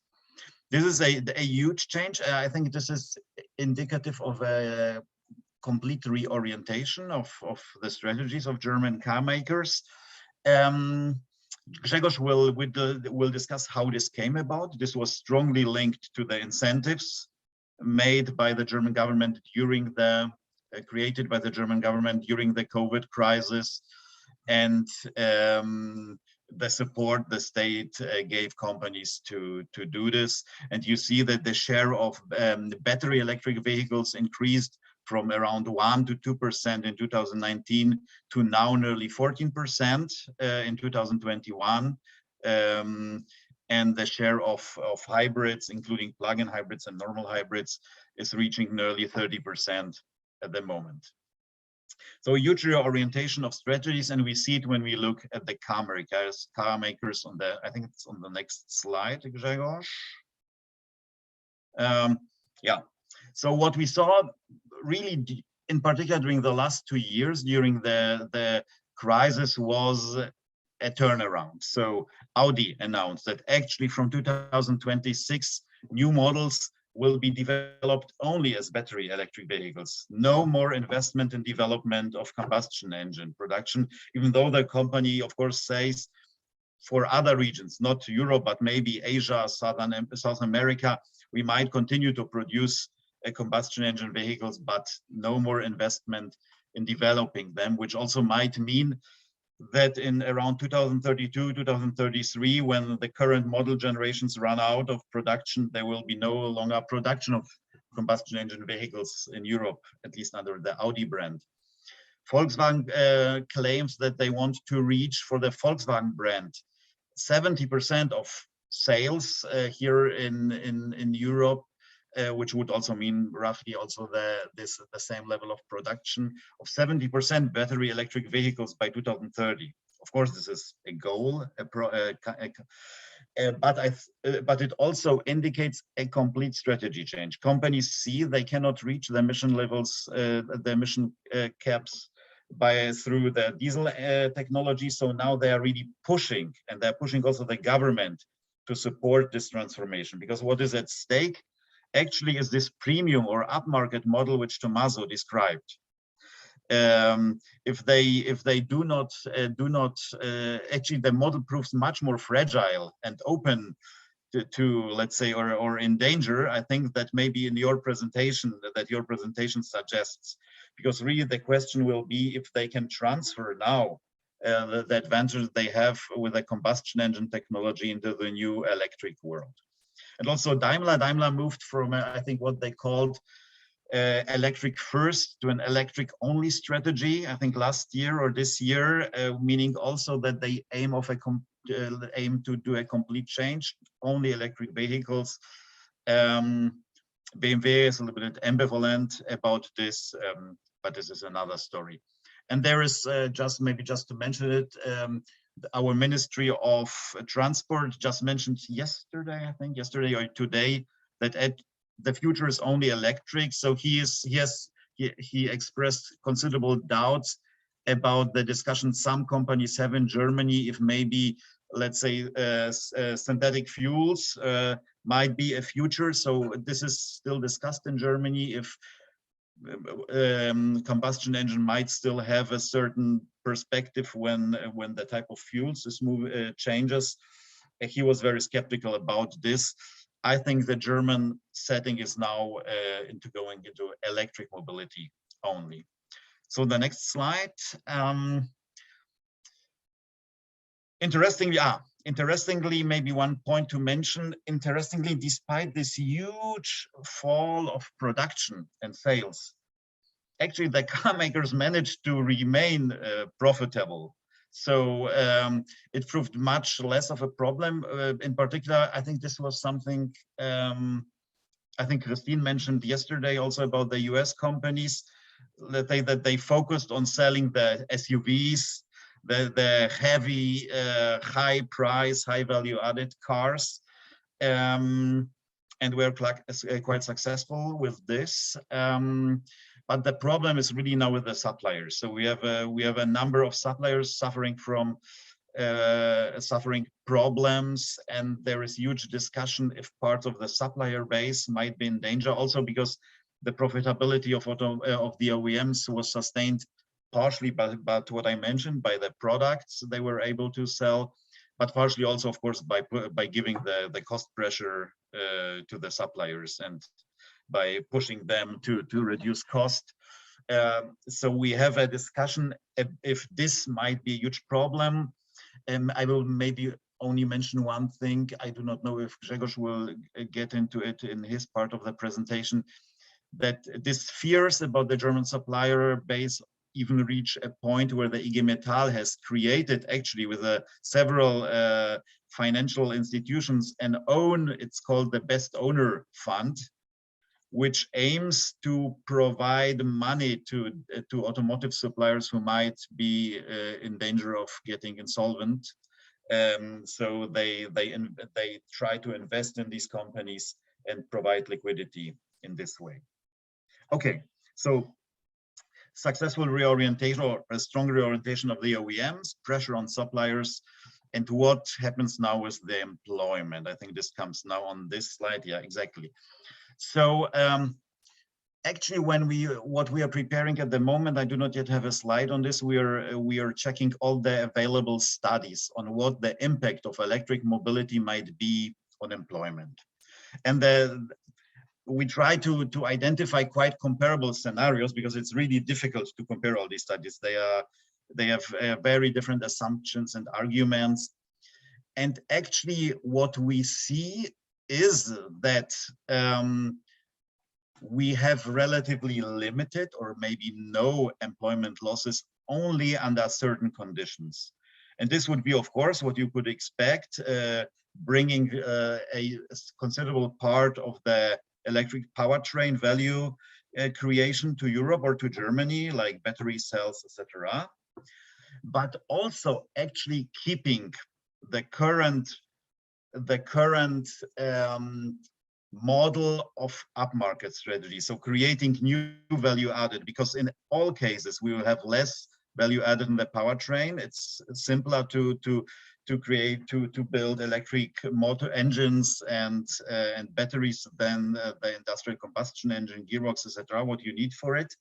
So there will be less value added in it. So only studies which assume that you will have additional value added due to digital assistance systems, autonomous driving, etc.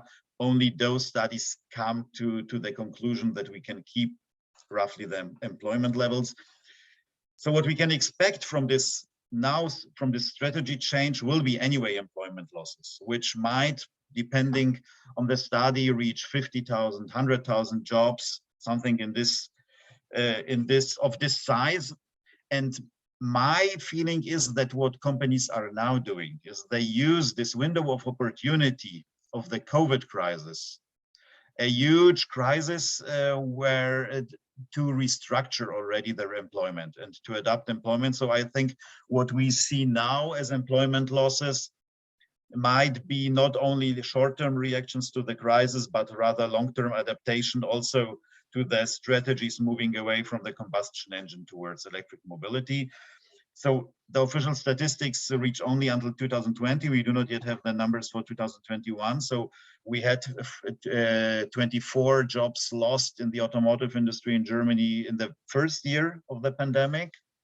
And we have, this is on the next slide, and we have on the next slide announcements. This is just announcement. The European Restructuring Monitor is collecting them. Announcements of 43,000 jobs to be cut in Germany, which were made until November 21. This is announced net job reduction. So for instance, we already calculated in the job increases, for instance, due to the Tesla plant in Brandenburg. So if you, there's only the job reductions are much higher, but on the other hand, there are also some companies which are building up employment. So this is the net numbers.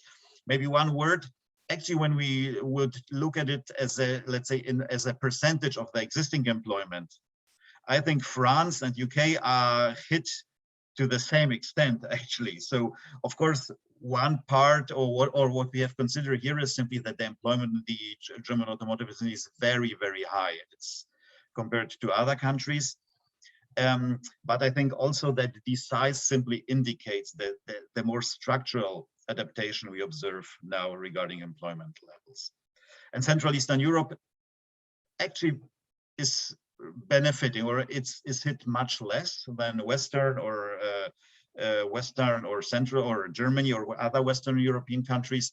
We have, in particular, due to a relatively high number of new investments, relocation of production, and new investments also by Chinese, Korean, and other companies. Okay, I think this is so far from my side, and I would then give over to you, Grzegorz, to talk a little bit about how the industry policy setting influenced or is influencing these changes. Right. Hello, everyone, and thank you, Martin, for this description of the mostly COVID crisis effects on the automotive industry in Germany. I will now focus on discussing the policy responses to that on the part of the German government. And as I will be showing this, the COVID recovery package for the automotive industry in Germany is a reaction not only to the direct economic downturn caused in the sector by the pandemic, but also a reaction to the broader negative tendencies affecting the domestic production and employment base in Germany that Martin was describing in his part of the presentation. And considering this, in our analysis, we put the COVID recovery package in a longer historical but still emerging trend of an increasingly direct involvement of the German state as an agent focusing on securing the domestic share of value creation and stimulating technological change in the automotive industry. And while our interpretations here are still tentative, we believe that this new trend of increased state involvement dates back at least to the beginning of the tenure by Peter Altmaier as the German Minister of Economic Affairs, which was in 2018. And some commentators in Germany went as far as to suggest that the policy line adopted by Altmaier would have some characteristics of entrepreneurial state, which is then a quotation from Mazzucato. And more critical commentators have even accused Altmaier of pushing the German economy towards the planned economy model, which is of course ironic, but nevertheless an interesting observation given that Altmaier represented the Christian Democratic Union, which is historically associated with the ordo-liberal tradition of economic policymaking in Germany. And in our analysis, we adopt this interpretation as a sort of sensitizing concept, but in this sense, we do it with a question mark, as a question whether there are already concrete changes visible in the established way of doing economic or industrial policy in Germany. And regarding the development specifically in the automotive industry, we would say that recently we have indeed seen a number of interventions by the government that would indicate that the new policymaker mindset is gaining a hold in the German government. And one of these interventions are the policies focusing on the development of battery cell manufacturing capabilities in Germany.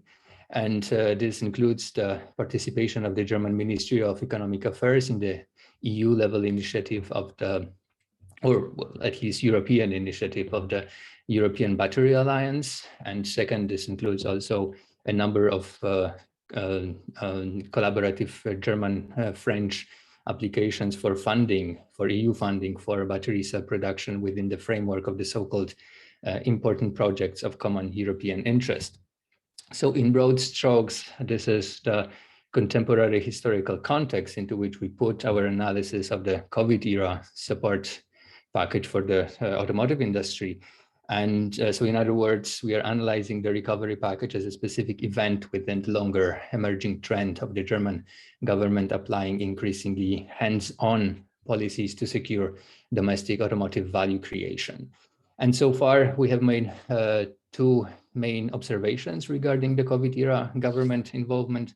The first observation is about the policy design of the recovery package, and the second is about the policy-making process itself behind the recovery package. So focusing now on the policy design, the first thing to comment upon is the very size of the support program. And here, our initial interpretation was that we are dealing here with a rather generous support program comparable to that introduced in Germany after the 2008 crisis. So in 2008, the German government introduced, for instance, the most generous scrapping program in Europe, which was worth around 5 billion euros. And now in 2020, the selected support measures that I'm showing now in the table are already worth around 7 billion euros. And they are not only buyer incentives, the measures that I'm showing in the table, but still we are probably dealing here with a comparably large support package to the one introduced around 2008. But here I would add that maybe one update is necessary after what Christine Zizek presented here yesterday. We would probably have to make a small reassessment because as we saw yesterday, the Biden government seems to have indeed outbid the EU governments in terms of the spending for the automotive industry, at least in a broad sense, including also infrastructure investments. Okay, and the second thing to observe about the design of the recovery package is the technologically progressive line of the support measures included in the national COVID recovery program. So the policy framework that was published by the ruling coalition in June 2020 made it explicit that the recovery package should stimulate a structural change. And second, it should also stimulate the development of future-proof value chains, including battery cell production to take place in Germany. And here, of course, we need to remember that the progressive, technologically progressive direction of this policy was largely decided or predetermined at the EU level, which is related to the, first of all, to the introduction of the fleet emission standards that Tommaso was talking about. Let me maybe in more detail discuss how some specific goals have been integrated into the COVID recovery package by the German government. So the table now on the screen is showing the selected largest and most important support programs for the automotive industry. And the number 35 that you are seeing on the left in general refers to the position of the entire mobility and automotive sector in the national recovery program, which is much larger than of course, the amounts of money dedicated to the automotive sector itself. And now the measure 35B is the buyer incentive program, which is focused on stimulating the domestic demand for electric vehicles. And important here is that the government decided to exclude traditional petrol and diesel cars from subsidies, which was against the expectations of the industry, at least to some extent. I mean, there are some diverging interpretations of that, with some authors already claiming that focus on subsidies for traditional combustion engine vehicles was only a lobbying dummy by the industry. I'm not sure we would agree with that. But the second thing to observe about the buyer incentive program is that after the 2008 crisis, the German government still provided buyer incentives regardless of the kind of powertrain technology, which was, for instance, different than what was happening back then in France and Italy. And in this sense, we may say that Germany is actually kind of a latecomer to EV-focused buyer subsidies in Europe, because these kind of subsidies were introduced in the country for the first time only around 2016.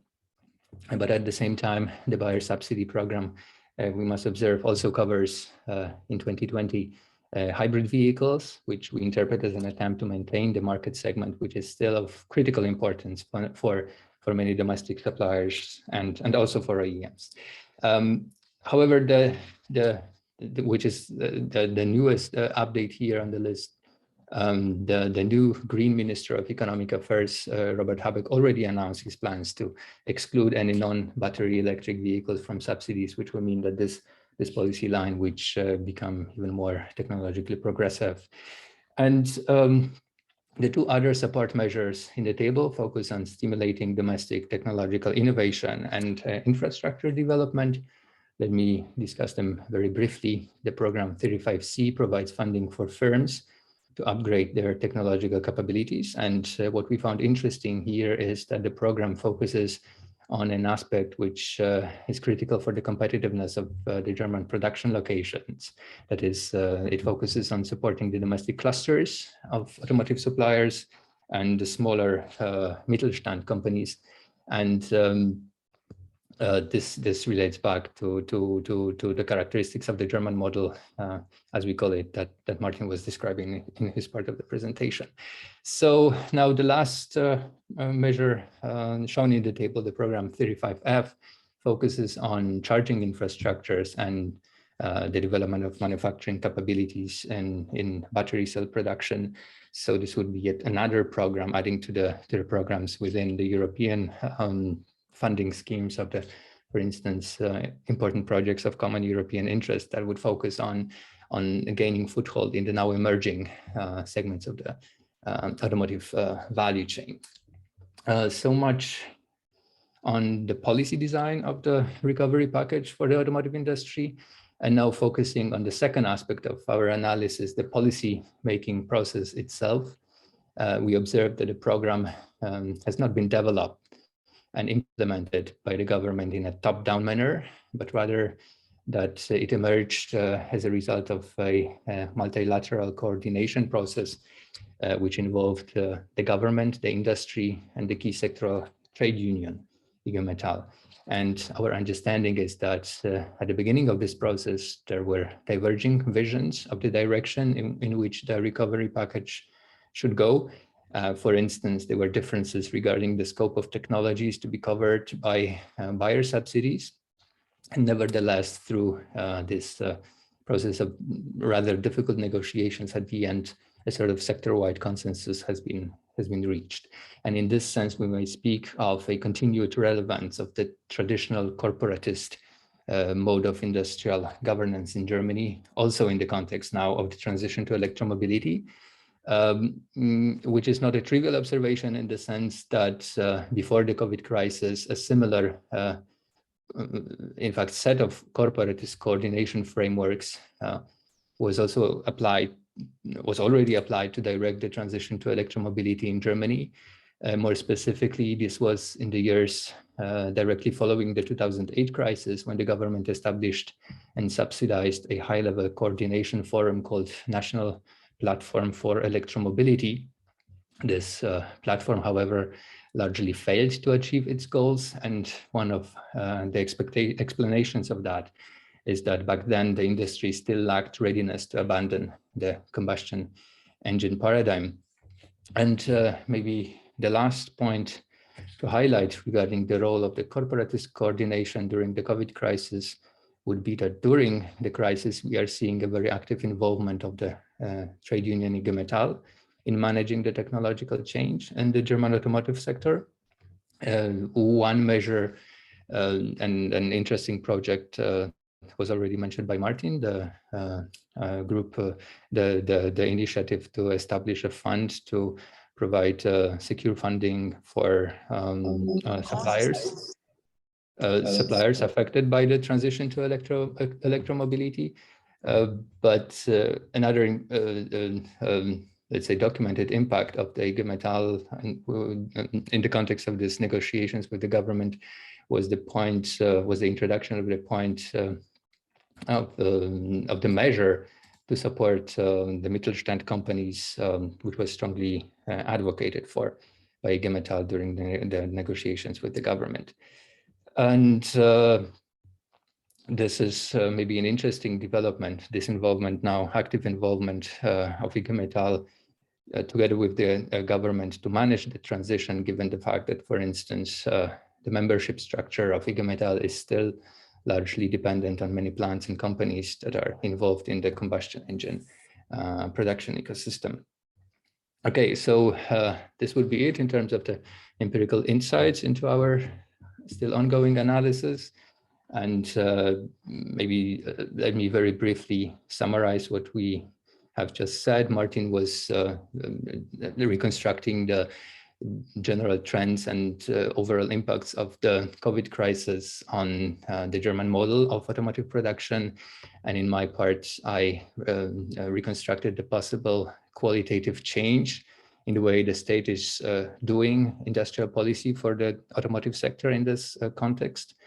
And one specific suggestion or an emerging hypothesis from our analysis would be the one about the path-dependent character of this change in Germany, which is still very much structured according to the, let's say, corporatist mode of industrial governance in Germany.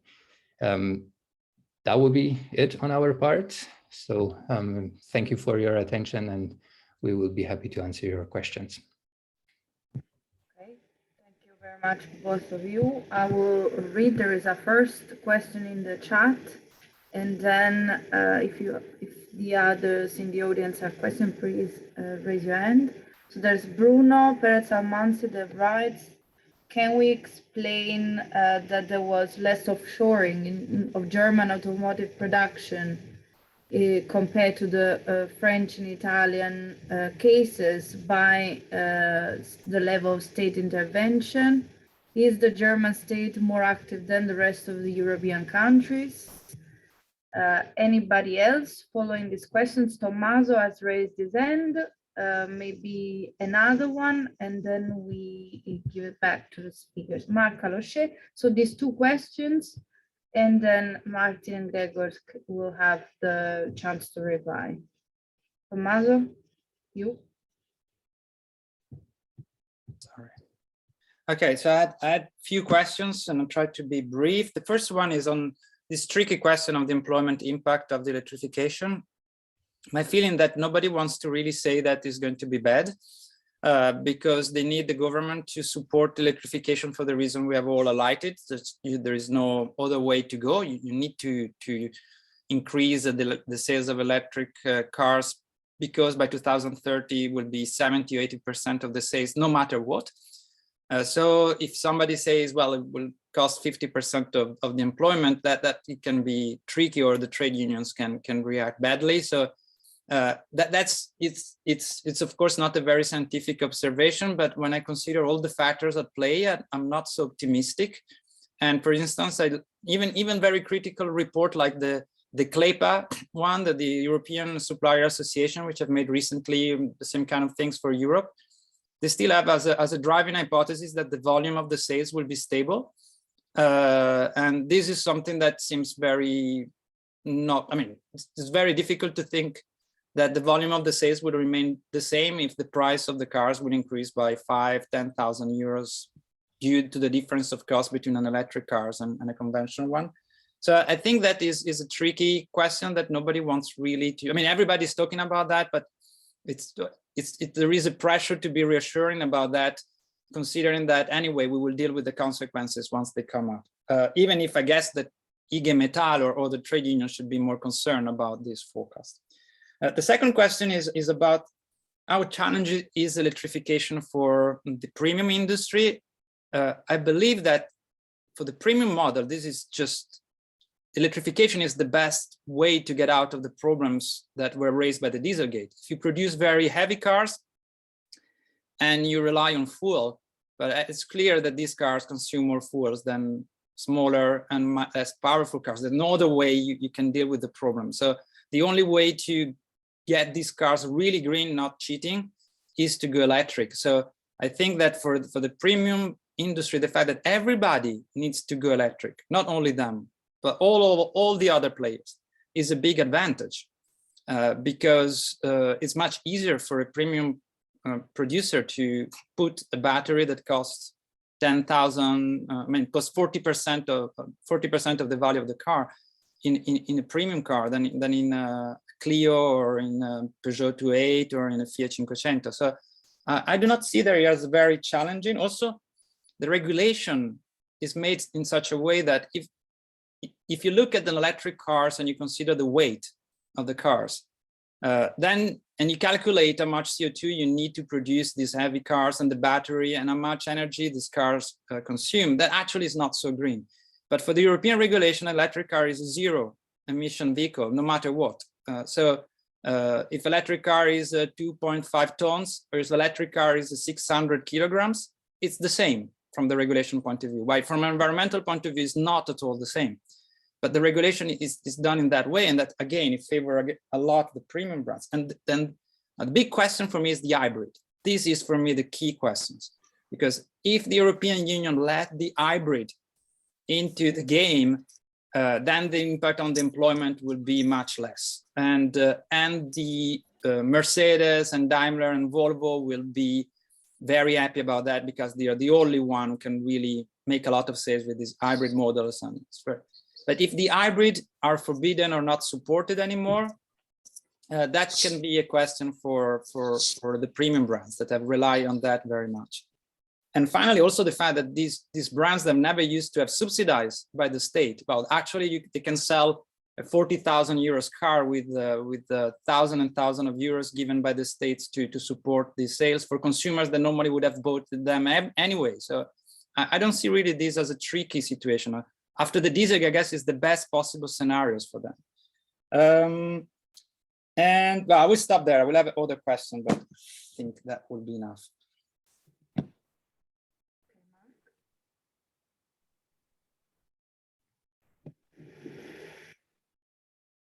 Okay, so Martin, I found interesting what you said about the suppliers. And my question is basically, as you know, Bosch and Continental are one of the biggest suppliers for fuel control and fuel injection systems. Do you know, is that started a transition towards electrification, and are they successful in this transition or not? That's all. It's just very.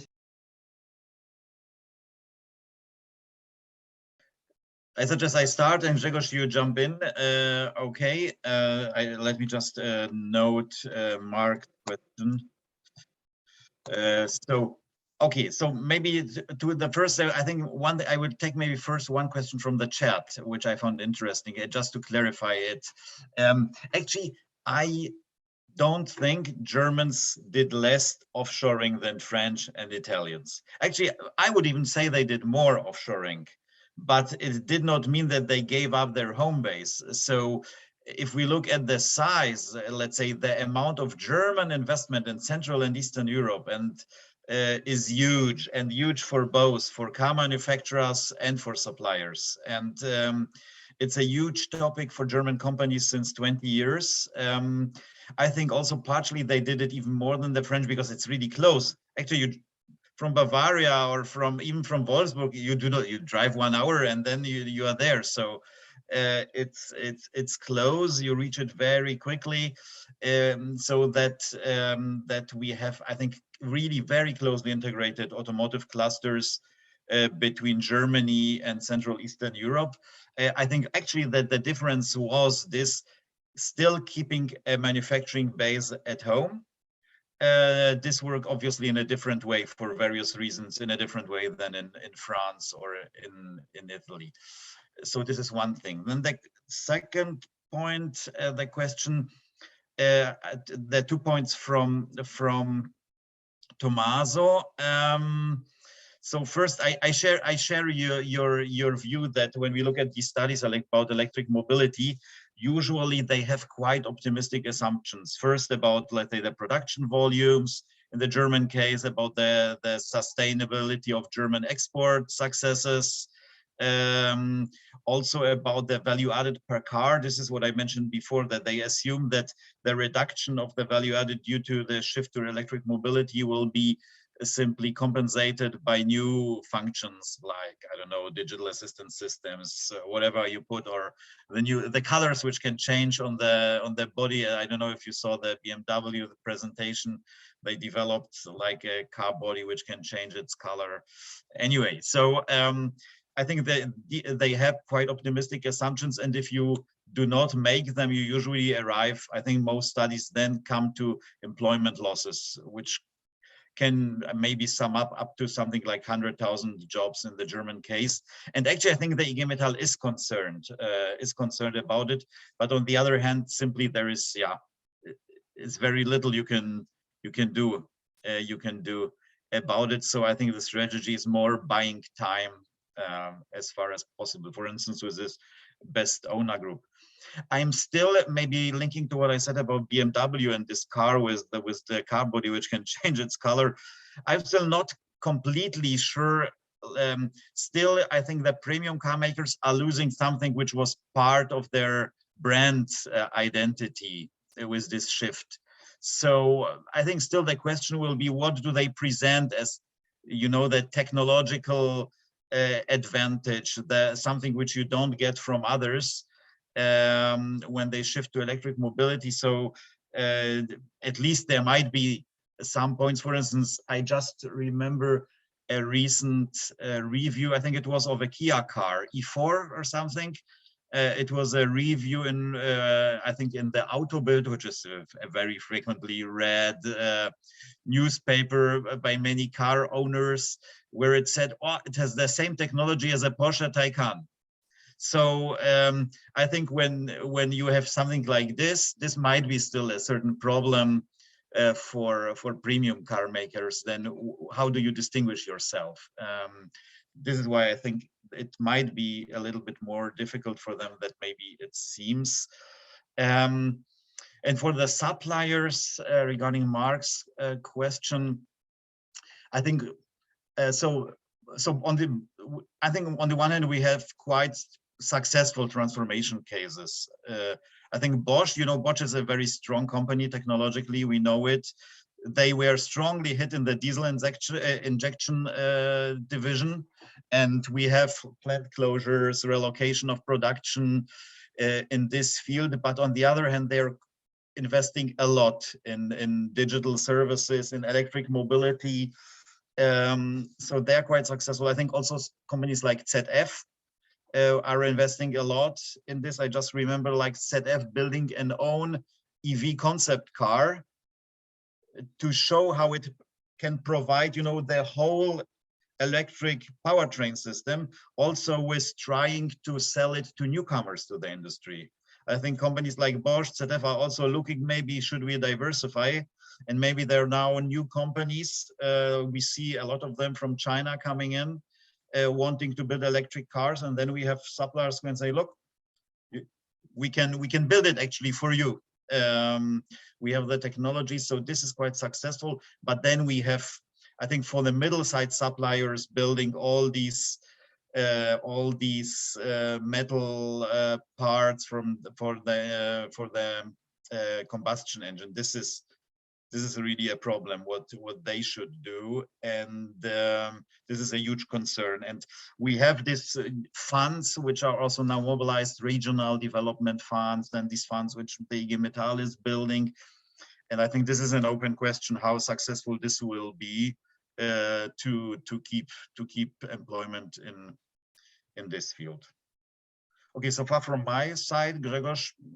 Maybe one small point, because I guess we are running out of time slowly, but the question was raised. I cannot see it in the chat actually, but it was mentioned whether Germany is doing its now automotive, let's say, industrial policy differently than other actors in Europe are doing.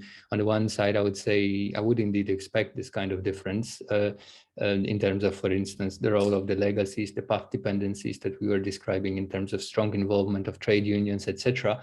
So that this will be a difference. But to this, I would add that we probably, and this would be a sort of suggestion and maybe also response to Tommaso's presentation, and to other presentations here focusing on Europe, that we probably still lack empirical insights into these processes in other countries. And also in Germany, there are fresh developments and new topics. But the way, for instance, the EU level instruments are now being used differently maybe than they had been used in the past, the state aid, in fact, and maybe also the way the EU level actors, Commission and other actors are changing their attitude towards state aid, and how this translates now into the competitive dynamics in the battery cell production chain. I think these are open questions, still open to empirical insights from our side. So the discussion so far has very much focused on managing the, I would say, old established technological regime, and the way the competition is now being shaped by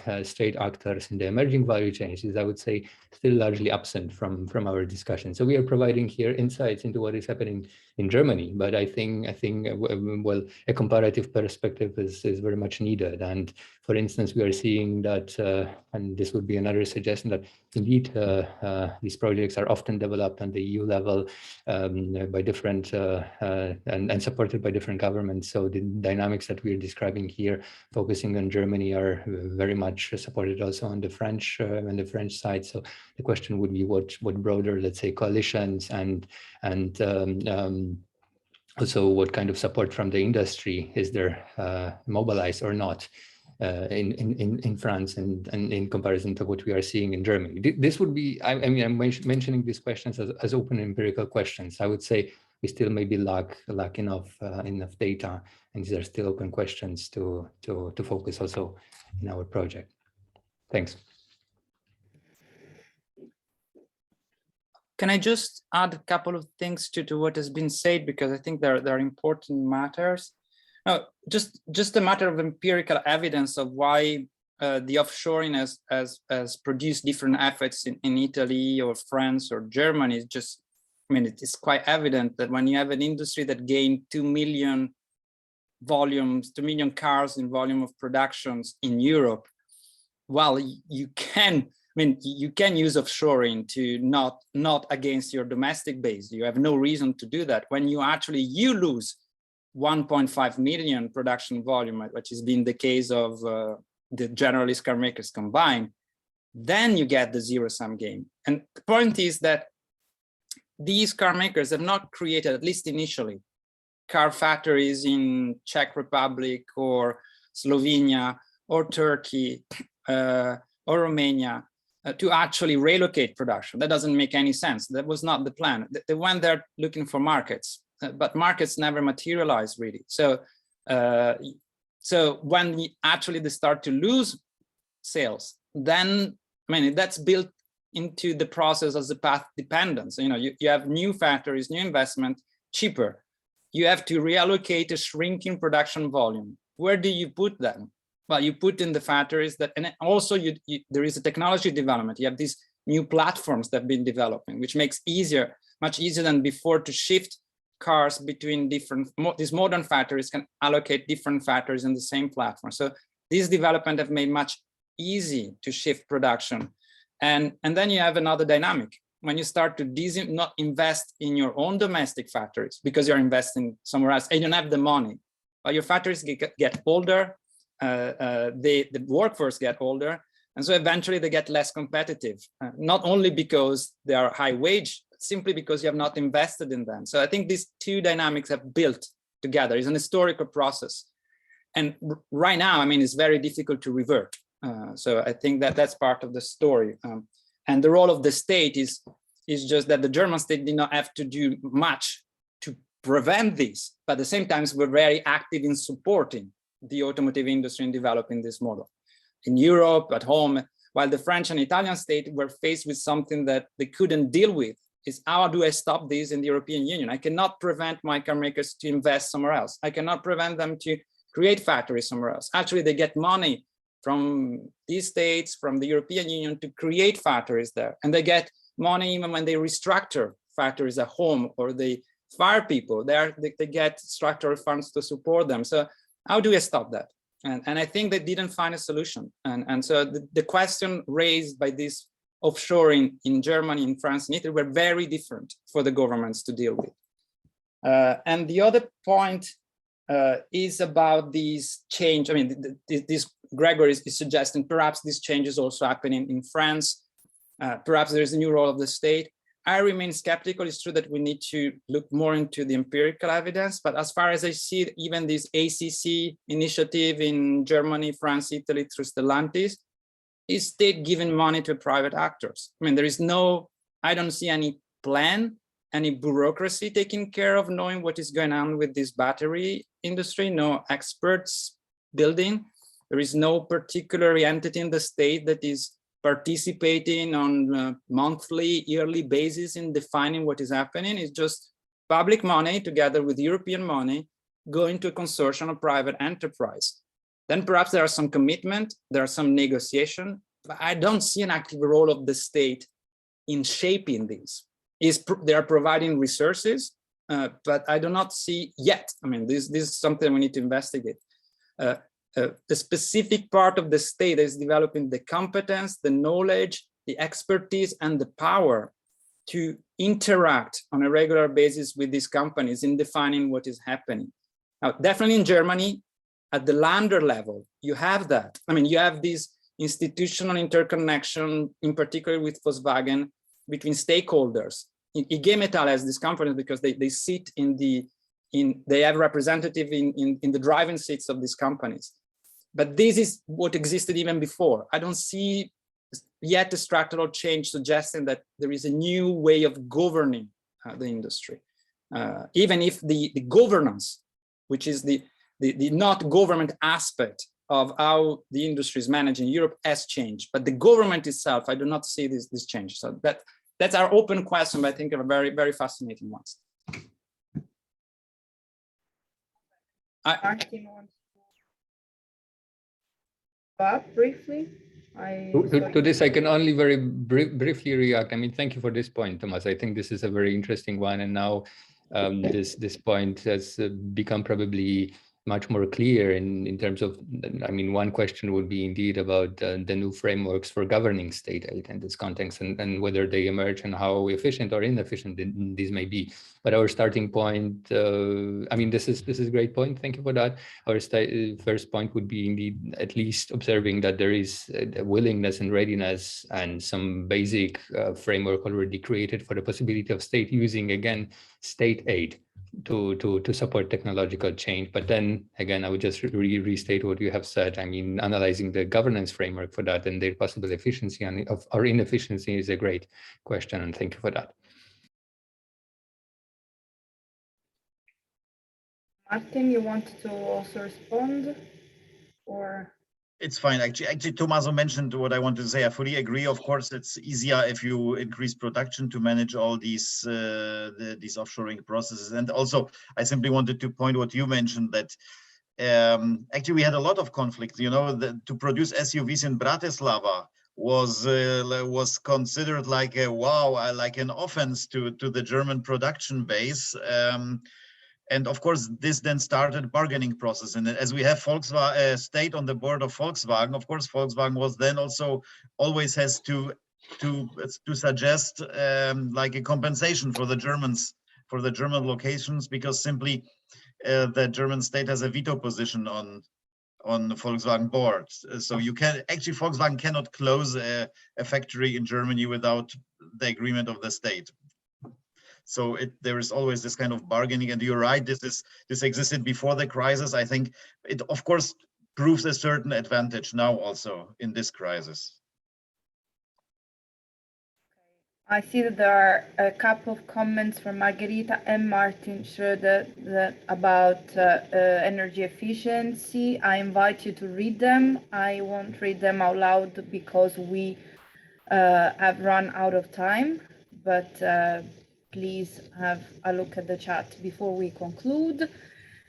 Thank you very much, all of you, all the presenters from both days, for the very interesting presentations, and to all of you for participating on 5 hours on 2 days. Very well done.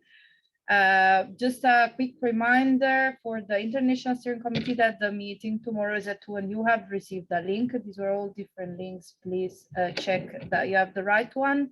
And for all the others, that our next seminar will be the Journée in French on the 4th of February. We have Yannick Perez talking about the economy of electromobility. I don't know, this was planned to happen in Paris. Tommaso, you tell us, probably it will be online again. We will update you.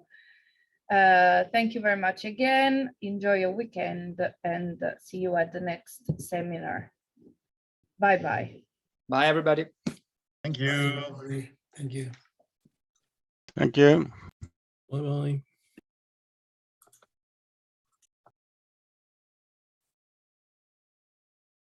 Yes.